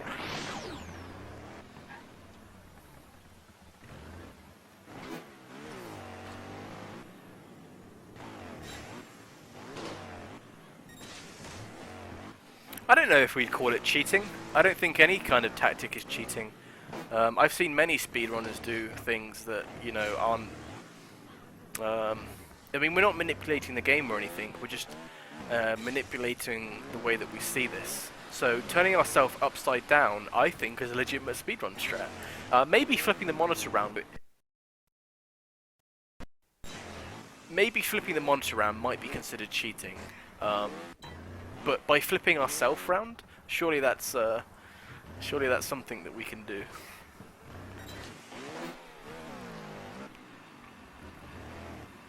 I don't know if there's any global speedrunning strats from, all the speedrunning communities combined, like what you can do and what you can't do. Obviously, you can't mod controllers, you can't have assisted tool speedruns, to be official records. But I don't think there's anything in the rulebook that says you can't flip yourself around, right? So as you can see, there's some blue signs that we have to touch, and again, we have to get this under 5 faults with the Roach. The Roach has no suspension. It has very minimal compared to the technical bike that you're supposed to use on this track. We have to also hit 5 of these blue signs while upside down. And to me, this is just a great example to show people that Trials really does have awesome speedrunning strats. And this category really does bring out the best of strats for Trials. This for me is the highlight of the speedrun. I love it.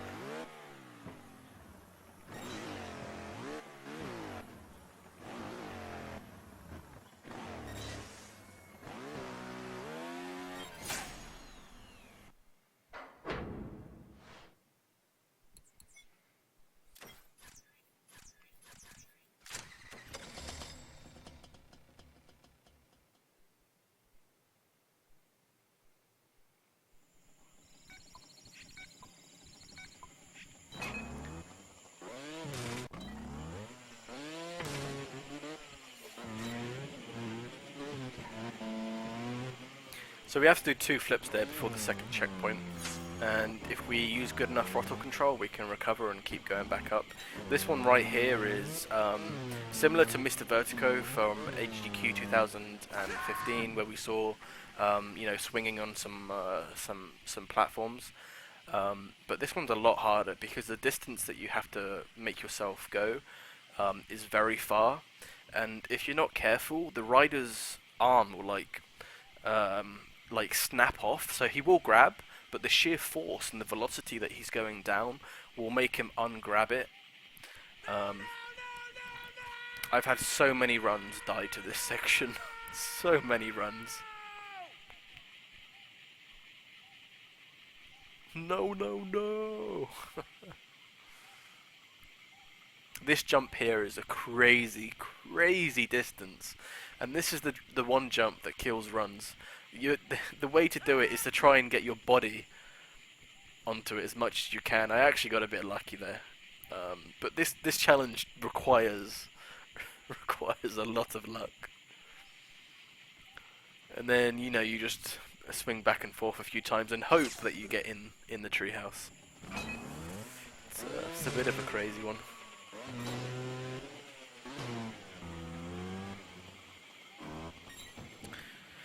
We attempt to skip over the button that changes the orientation of these colours because it's already on the right one.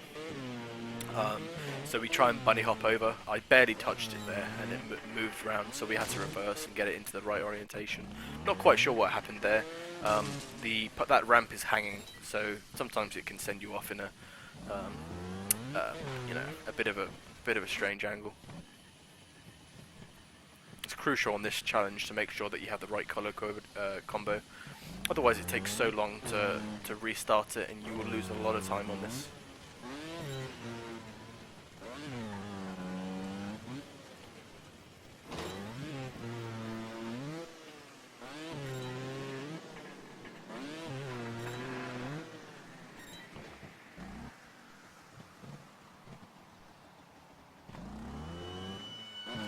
We hear a nice little chime in the background there telling us that we've got the right combo.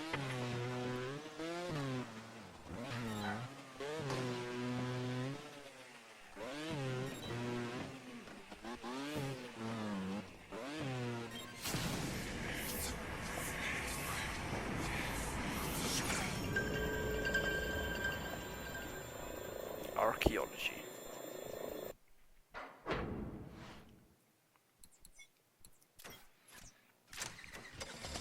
You guys will remember this one from SGDQ 2014, where I actually went like 300 meters on just a back tire.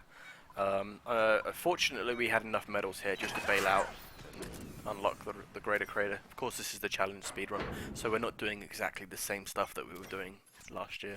A lot of new stuff. This level here requires a lot of ninja techniques.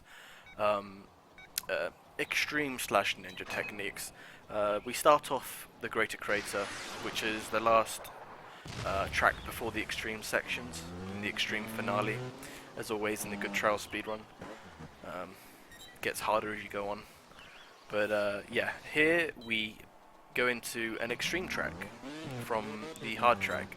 A lot of these jumps, especially these boxes here, are very, very precise. Like, this one you have to consecutively hit 3 tiny boxes with good bunny hops to, you know, traverse the distance. It's quite a tricky one. I nearly recovered it here, and I would have done if I didn't get that slide, and then you can bunny hop. It would have been an awesome recovery, but I wasn't quite there. This is more of a ninja obstacle, for sure. I'd say that there's 5 levels of ninjas. This is at least a ninja level 1 obstacle.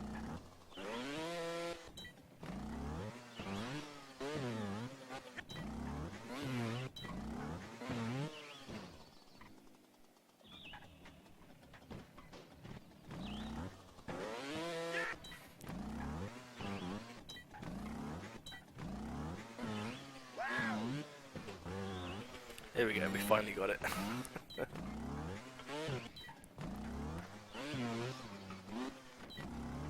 Of course, our ninja rider Shall this run be accepted for a GDQ? We'll have this done practically first try. I don't expect him to have more than 2 or 3 faults, honestly, on that ninja challenge. And again, this is very much a ninja challenge track. Of course, the driving line is a hard line, but most of the challenges require a ninja skill. For example, you have to just hold balance on your back tire, which is very difficult for me. I'm not a ninja rider. I am a speedrunner with trials.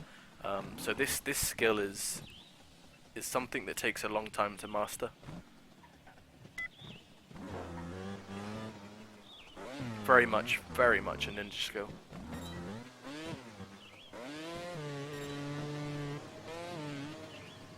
I like to go fast. A lot of the ninja techniques, you have to be. A lot of ninja techniques are done from like a slow pace. It's more about controlling the bike instead of controlling the bike at speed. A lot of the time with ninja stuff, you're trying to control the bike at not top speed, but like at semi-decent motion. You have to manipulate the bike in more ways than seen in a general speed run. You have to do wheelies and endos and fender hooks and Spider-Mans and squishy squashies and all sorts of techniques that have probably never been seen at a GDQ, but do exist in the trials world. Interestingly, there is a ninja run. There's a speed run for ninjas. It's all 5 ninja tracks in the base game, and the current world record for it is 22 minutes. Now, if you remember right, just one ninja track took a friend of mine, the Boss Hoss, last year, 15 minutes, maybe 20 minutes, I'm not sure, to complete. Was it under 10 minutes? I don't know, it was between 10 and 15 minutes that he completed one track. The current world record for all five is 22 minutes by TR Goodgroove. He was also the first person in trials to complete Ice Climb. Ice Climb is the ninja difficulty skill game in trials where you have to climb as far as you can to get right to the peak of the. To get right to the peak, we have to do a proud hero here at the end for this challenge. To get right to the peak of Ice Climb requires an extremely good ninja skill, at least level 4 passable skill, which is 4 times as hard as an extreme track. And yeah, the current world record for ninja percent is 22 minutes, and it's definitely beatable. And I'd love to see more ninja people out there give it a go. So here starts the cleanup split.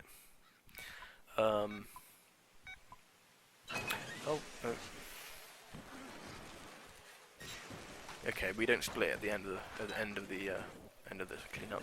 All right, so we've now unlocked the rabbit after completing the last hard track, and what we're doing here is we're having to complete 15 flips with the rabbit. So what we do is we basically just take every jump and flip as fast as we can, obviously trying not to fault. And at the same time doing 2 in 1. Here we get to a red line and we have to not touch our front tire. So again, another ninja technique here, to use just your back tire to ride with the rabbit on this section.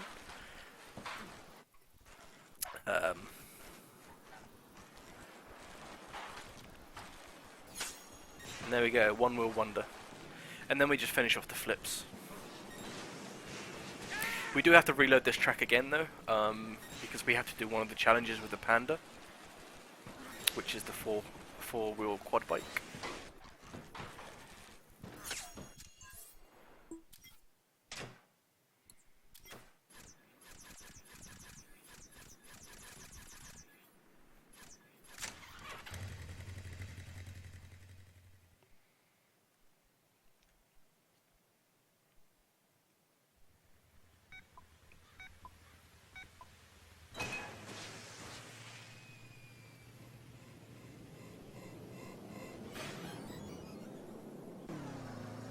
Right, I will be back in a minute for the extreme climax to this commentary.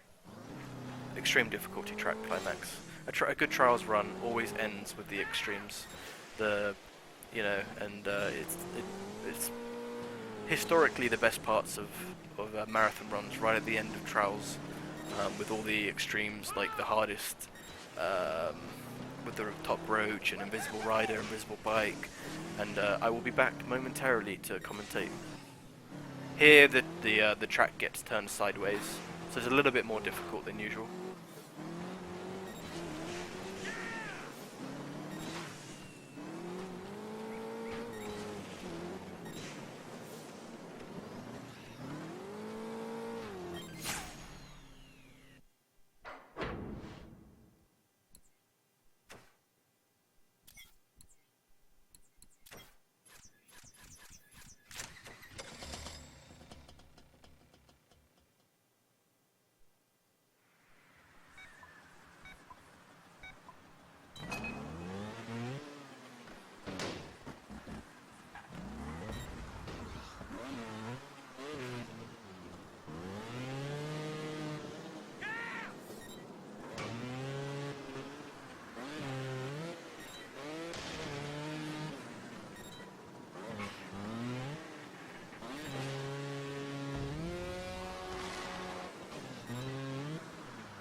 Just quickly, I will mention that this challenge has one of the hardest triggers to hit.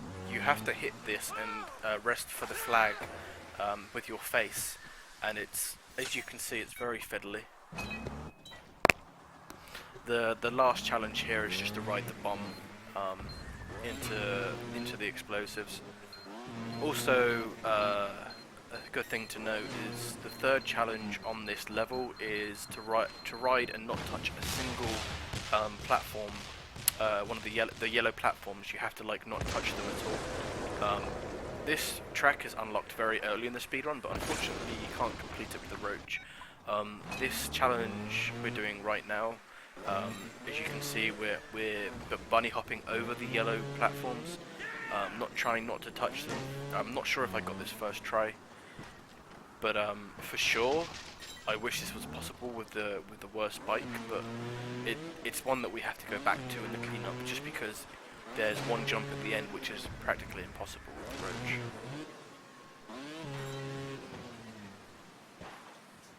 So this jump right here is impossible with the roach, and I'm not sure if I hit it first try, or maybe we did.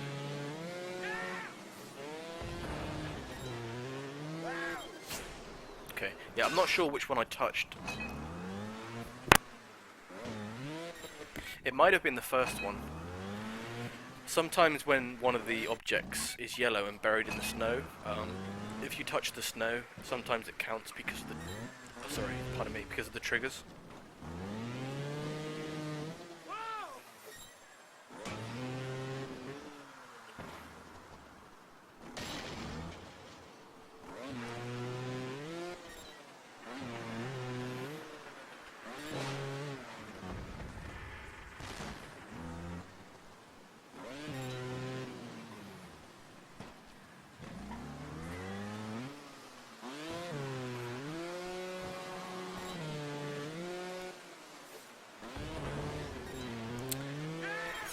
And coming up here we have, without a shadow of a doubt, the second hardest challenge in this speedrun.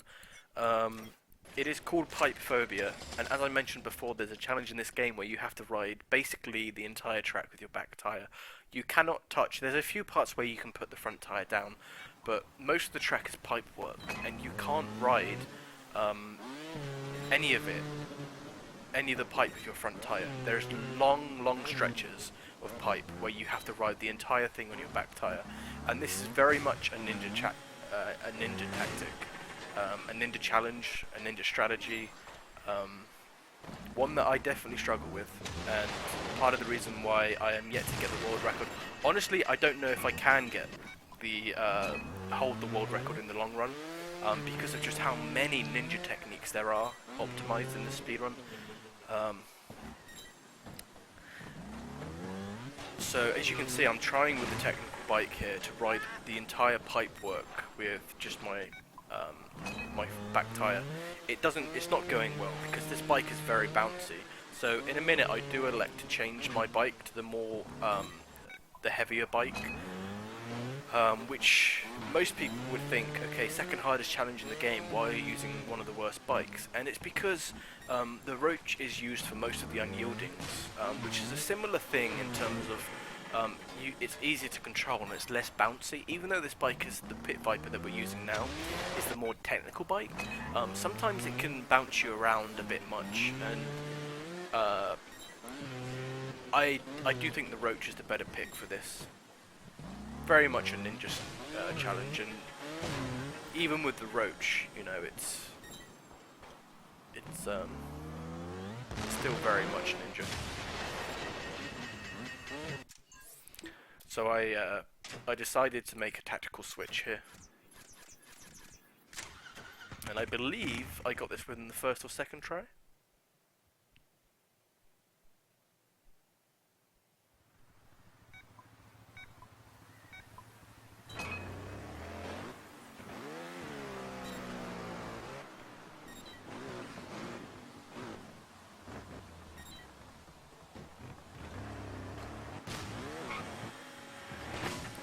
So the stretch coming up here after this pipe, that there has a little lip between the snow and the pipe itself, so it can drag your front tire back down. Ninja riders have such a mastery of doing things with such precision, you know, less orientated towards speed, that those little nicks that you get in the driving line, which can cause tire glitches, aren't really as prevalent to ninjas because they can adjust to it. When you're used to speedrunning and going fast, it's something that's a little bit harder to adjust to as a Trials speedrunner compared to the Trials ninja. So I believe I got it here, and you can see just how long this section is. It's a crazy length. Oh no, I didn't get it. But just to give you an idea of just the length of the pipe work that you have to ride on just your back tire, it's quite something.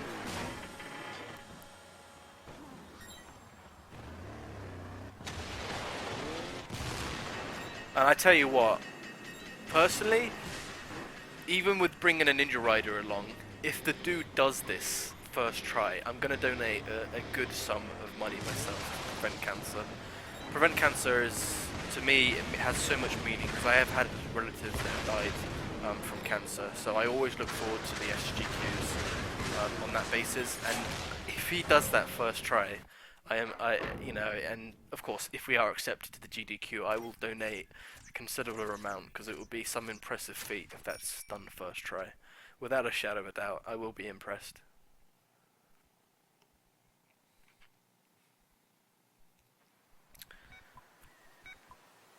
So cleaning up the remaining two challenges. Again, we have to go back to this track because it requires rabbits challenges, and of course you don't unlock the rabbit until, well, I want to say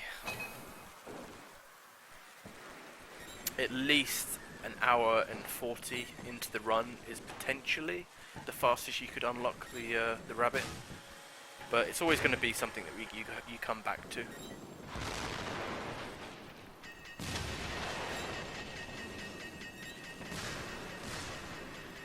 On the jump coming up, we have to do 5 flips in one jump.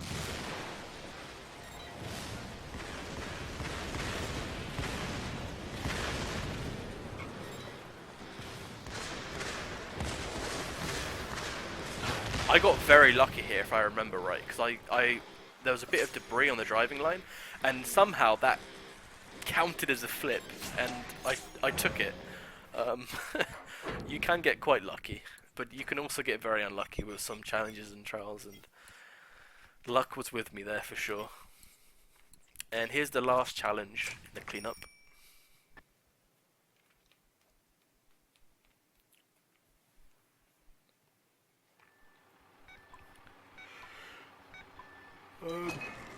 Okay. So, I lost 5 minutes on cold storage in this speedrun, and it shows a lot in this split. If I hadn't have lost that 5 minutes, if you guys remember, I'm not sure if you watched it on this video, but there was a section on cold storage with a roach when I was trying to grab a wire with electricity, and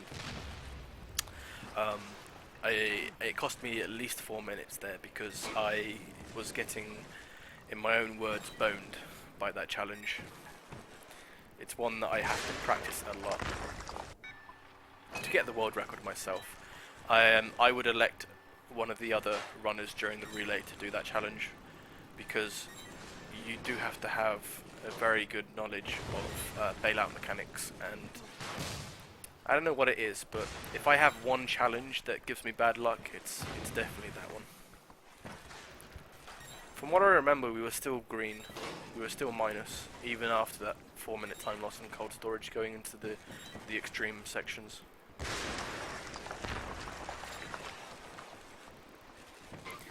And as always with a trial speedrun, the finale is, without a shadow of a doubt, the highlight of the run. With the exception of the upside down person / monitor thing, you know, the extreme sections is where the magic happens.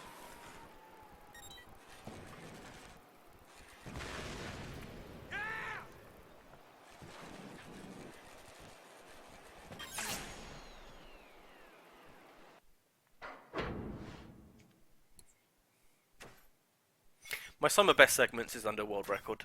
Currently, it's 2 minutes under world record, but the world record holder's summer best segments is something like a 2:10, I believe, or even lower maybe. So yeah, I definitely have some optimization to do before GDQ. So we're on to the extremes, and here comes the crazy stuff. We have to do 5 flips while still getting the gold medal. Sorry, we have to do 5 flips while still getting the platinum medal.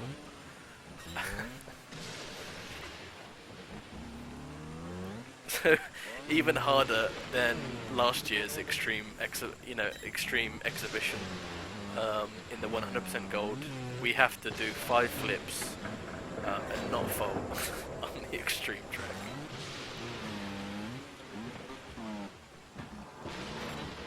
To do this first try as well takes some practice. And even then you're bound to slip up, because it's not an easy one to pull off. Mind-blowing, sensational flipping. I'm not sure they could get any more adjectives there.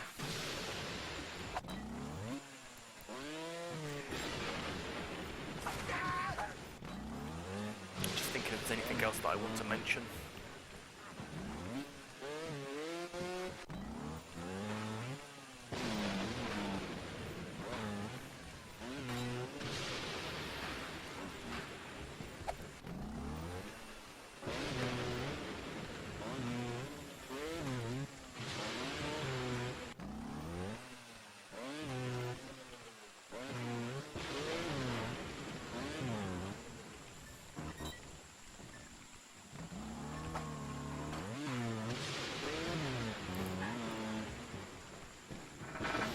Oh yeah, no, I was talking about prevent cancer, and that was what I was going to mention.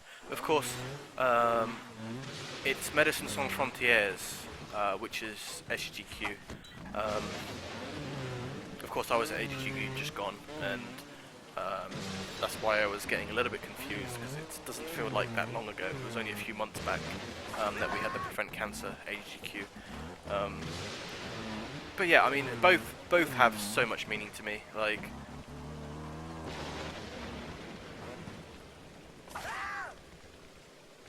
I love raising money for charity, especially Medicine Sans Frontières, because they have so much global reach. Okay, so right here, what we're doing is we have to collect every single flower in the speed run of this track, and there's 9 in total.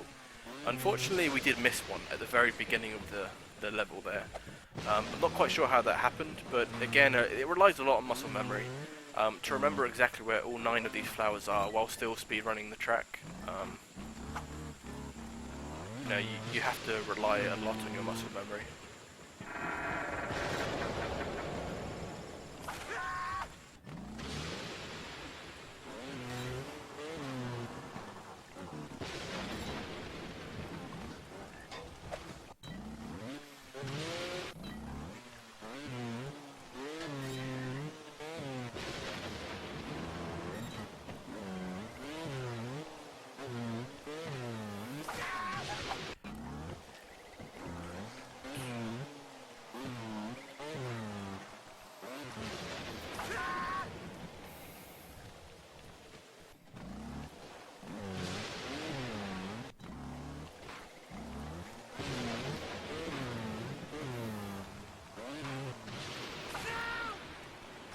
Oh, god damn it, my stomach is killing me.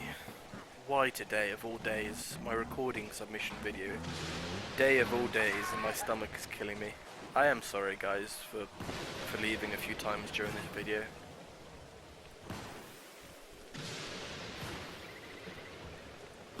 So here we have to swing quite a few times to let the water level go down, and then we get into the section below, which unlocks another portal to a hidden part of the level.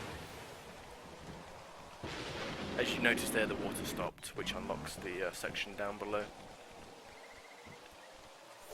I will note that medals no longer matter at this point in the speedrun, because we don't need to unlock any more chapters.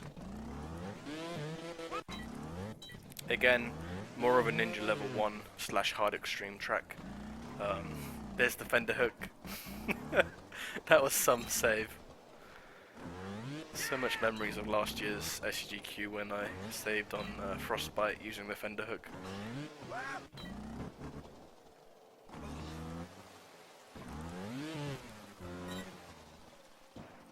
Have to roll back down here to use the entire length of that and try and bunny hop off the top of the column to make the distance. Of course, in the higher the difficulty, the more bombs there's going to be in a lot of the ninja designs / hard extreme designs.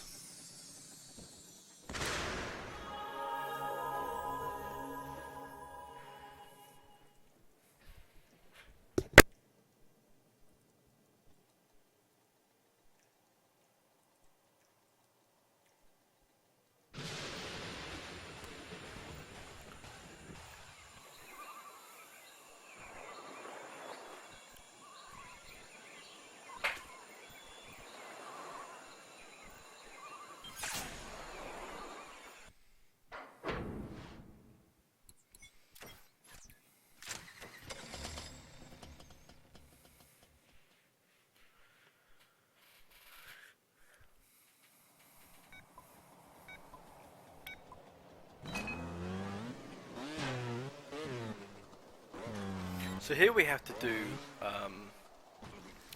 this track, in my opinion, has the hardest challenge in the game. Unfortunately, we have to reload the track anyway, so it's not worth doing at this point, and I always like to end the speedrun with the hardest challenge. Just like, I guess, a little bit of a signature of how I like to do my trials runs. Right here we have to do 3 backflips off a single jump and land it, and this is the only section of the level where you can do it.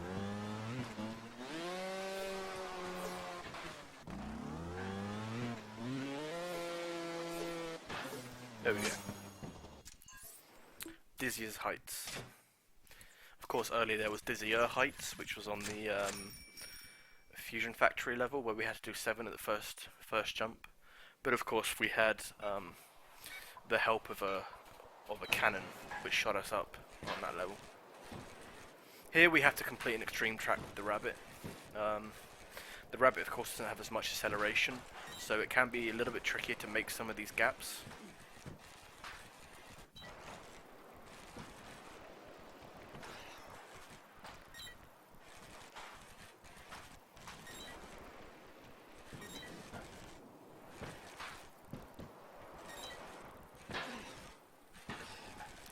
Again, bunny hopping is crucial at the right moments. If you bunny hop too early, you won't make the gap, and if you bunny hop too late, you won't get the push you need off the suspension on the bike. Again, we bunny hopped late there, so we were able to get over the edge. I believe it took a few tries to hit this jump. Hitting this jump from stationary with the rabbit is one of the hardest things to do, because you kind of have to pop yourself down there. So you have to kind of like create the momentum where the momentum wasn't there before. And again, we're using the fapping technique, which is spamming X. I know it's crude, but for some reason that's what we call it in trials. And again, we use it here, spamming X to get over the edge. The face plants are beautiful.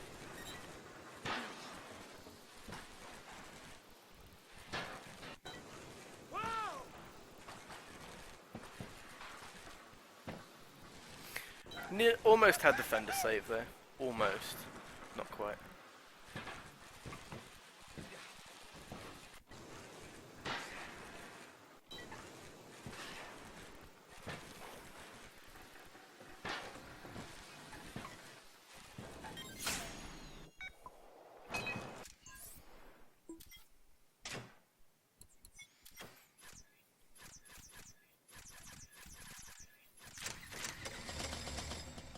Okay, so this is Light City Run, and if you've clicked onto this part of the video, this is where it starts to get really exciting. So we back up here to turn ourselves into a primitive man, or more precisely, a man made out of primes. I love what they did there, the play on words.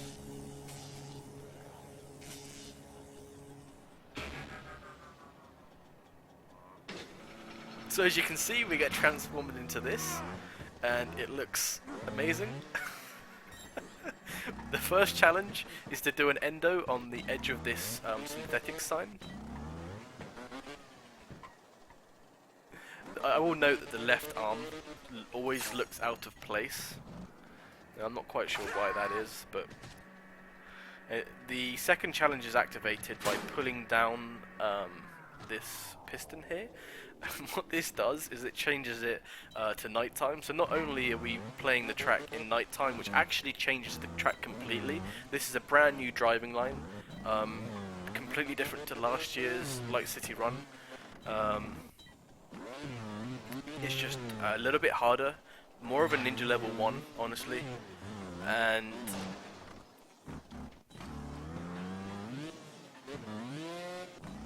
this, you'd have to try and get the back tire to stick down and use precise throttle to slowly accelerate up that. This jump's a little harder because of the explosive there, but unfortunately we didn't hit it.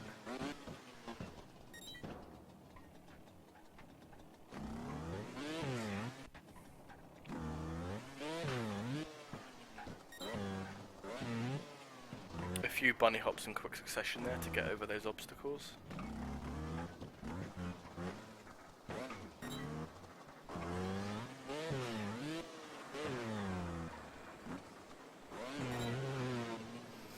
And then a little fender hook on the gate there to finish off the track. And that is Trowel's backwards, I think, the backwards and primitive man challenges. I think the backwards thing is a play on Dark City Run from Trials Evolution. So it made Light City Run into a darker theme to pay tribute, I guess, to Light City Run from Trials Evolution. Here we have to again use the bailout mechanic and the holding on mechanic to try and grapple onto these hooks. One of the most infuriating challenges on the extreme section. To grab it, what we want our rider to do is have his left arm there orientated the other way round. So we want him to change it to be facing us instead of facing the distance. It's very hard to hit this without it. I think at this point the hook, for some reason if you touch it, it already goes down, And at this point in speedrun, I was wondering to myself, where on earth is the hook gone? But if you touch it, it actually disappears, and I'm just trying to swing higher and higher trying to find it. Turns out it's not actually there because we touched it previously, and if you touch it at all, even with the legs and not the arms, it seems to disappear. So this is what I was talking about with the rider being orientated more to the left side, so he's facing us. He turns around there, and that's exactly what we want him to do, but again, it's RNG if that happens or not. Unfortunately, we're getting a little bit of bad RNG here, to say the least. I think this time round we did get it though.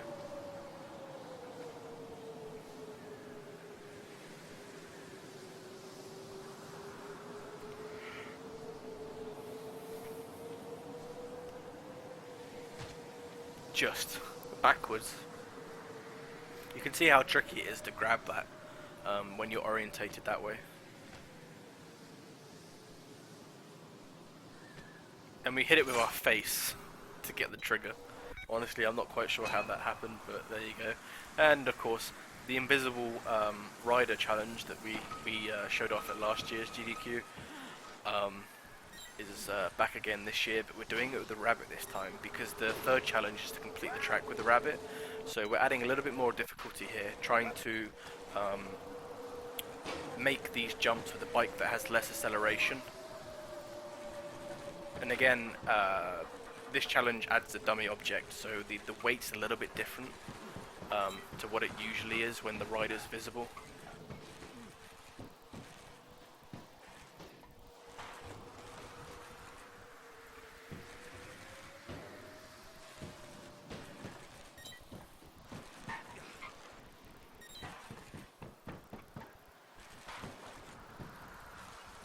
You have to do this in under 10 faults.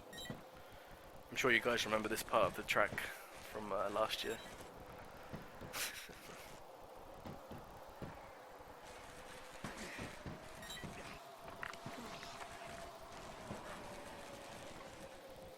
For what the rabbit lacks in acceleration, it definitely makes up for in grip.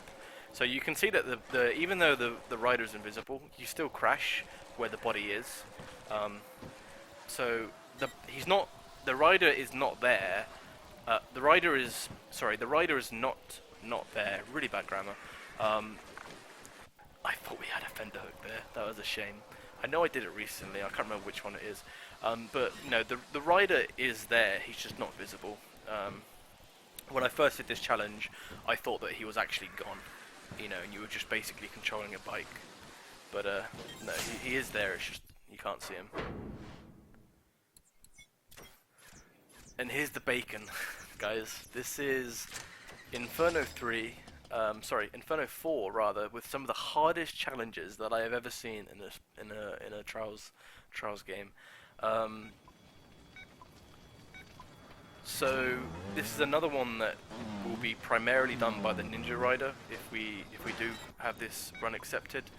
But what we're doing here is we're trying to change the track into an invisible mode, and we're going to do that one last. The invisible one is done last, but the Ninja Rider, who I think his time is currently 2:30 something, he actually does all of these in one go. So he will do invisible bike, which you just see the rider and that's all you see, detonate every single bomb while invisible, and pull a 10-second wheelie on the back tire while you can't see the bike. Something that I've never been able to do, even not in a speedrun. Something that still blows my mind, to be honest. But here we are, we're just blowing up, you know, the bombs here.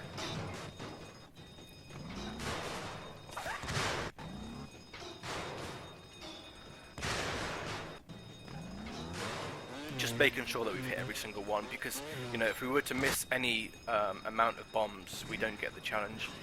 I think you can miss one at the end and still get it if you've hit every single one up to that point. But this track's challenge for the bombs is definitely very punishing if you don't hit them, or if you miss a couple rather.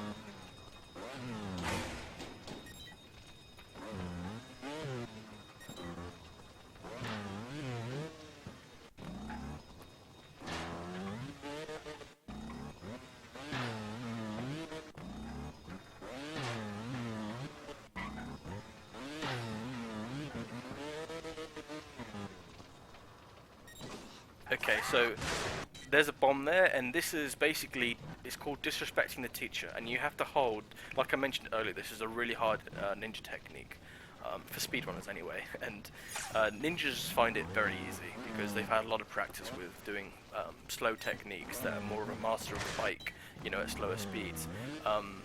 But it is possible to do that invisible, and that's what we plan to show at the GDQ. Doing that invisible is a skill. It's definite impressive skill. And like I said, you can miss one there and still complete it. So that's 2 of the challenges done, and the last one is to make the bike invisible. I choose the consistency strat here myself, and try and rely on gaining more time elsewhere in the speedrun to be on world record pace. You lose about 30 to 40 seconds by not doing all 3 in one, but I think it's just more consistent for me personally to focus on just this. So as you can see, the bike is not there. A lot of people consider this to be the hardest challenge in the game. It's definitely in the top 3. If I had to put an order to it, I'd say pipe phobia, riding the entire pipes with just your back tire, as we saw a little bit earlier, is probably the 3rd hardest. I'd say this is the 2nd hardest personally. The 1st hardest I believe to be Top Roach, which is what we're going to end the run on, and that is doing the 2nd extreme track with the Roach, which has no suspension. But this one's definitely up there, if not tied. And some people do believe this to be the hardest. It's definitely a toss-up, but yeah, we're having to ride this without seeing the tires at all, which is quite crazy.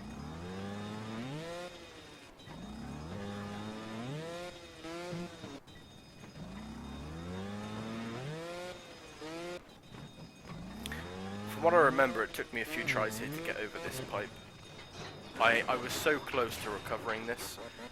You can recover this and get your fender hook stuck from this position.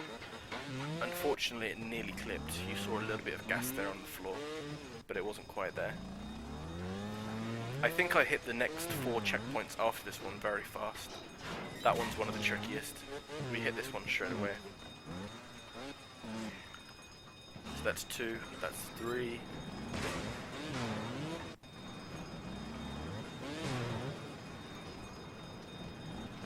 I know many Trials players that still haven't completed this.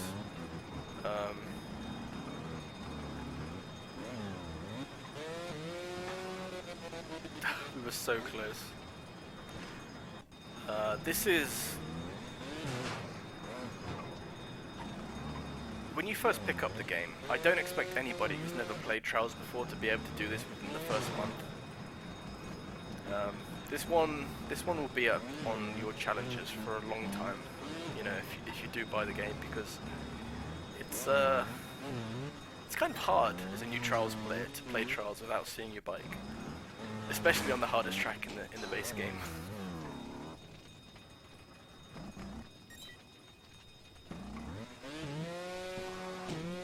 Again, I was so close to getting an invisible fender hook.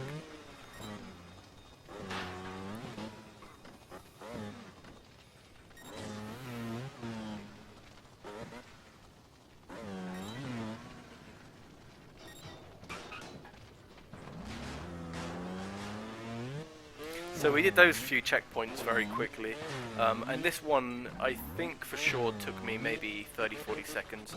This jump is completely dependent on the positions of the wheels, and as you can't see them, to hit your front tire on the first platform, hit your front tire on the second platform, then quickly shift to the last tire to bunny hop to the finish line. It's a lot of things that you've got to meet, and invisible, it's no easy feat. When I first did this challenge, I believe I first passed it with something like 420 odd faults. I don't know. I definitely had between 400 to 500 faults, and I remember that it took me 28 minutes, and that was within the first week of Trials Fusion. Obviously since then we've had a lot more practice and we can do it relatively quick. So here we have what is, without a shadow of a doubt, in my opinion, the hardest challenge in the game. And it's all because of one jump. This bike has no suspension. Literally none. I've been practicing this a lot. On the run that I had previous to this, I was actually on this section for at least 4 minutes straight before I got a run that was even close to finishing it. And it's because of all that practice that I was actually able to PB this. I was, at this point in my PB, I was thinking, right, there's a definite chance that I'm not going to PB here. And it's because I practiced this a lot. Right here, you have to bunny hop late, and again, you have no suspension, so you're relying completely on the wheels and the bounce that's on the wheels themselves. Again, using the spam X technique to get over the end there, and such a tricky challenge, and that is Cockroach. And this has been my submission for SGDQ 2015. Last time round, I didn't submit it as a prep commentary, so I do apologise for leaving a few times. Unfortunately, like I say, my stomach's been killing me. I've done the best I can do. Today is the deadline, so I'm trying to get this submitted for you guys as best I can. And obviously, by the time that the GDQ runs around, if we get accepted, I'm bringing 3 to 4 trials guys this time round. Ninja Masters, FMX Masters, myself as a speedrunning master, and an unyielding master. So I am really looking forward to it, and I hope you guys have enjoyed this. And hopefully, I will see you at the GDQ, everybody. But yeah, this has been Trials Fusion All Challenge %. Have a nice day, everybody, and yeah, peace out for now.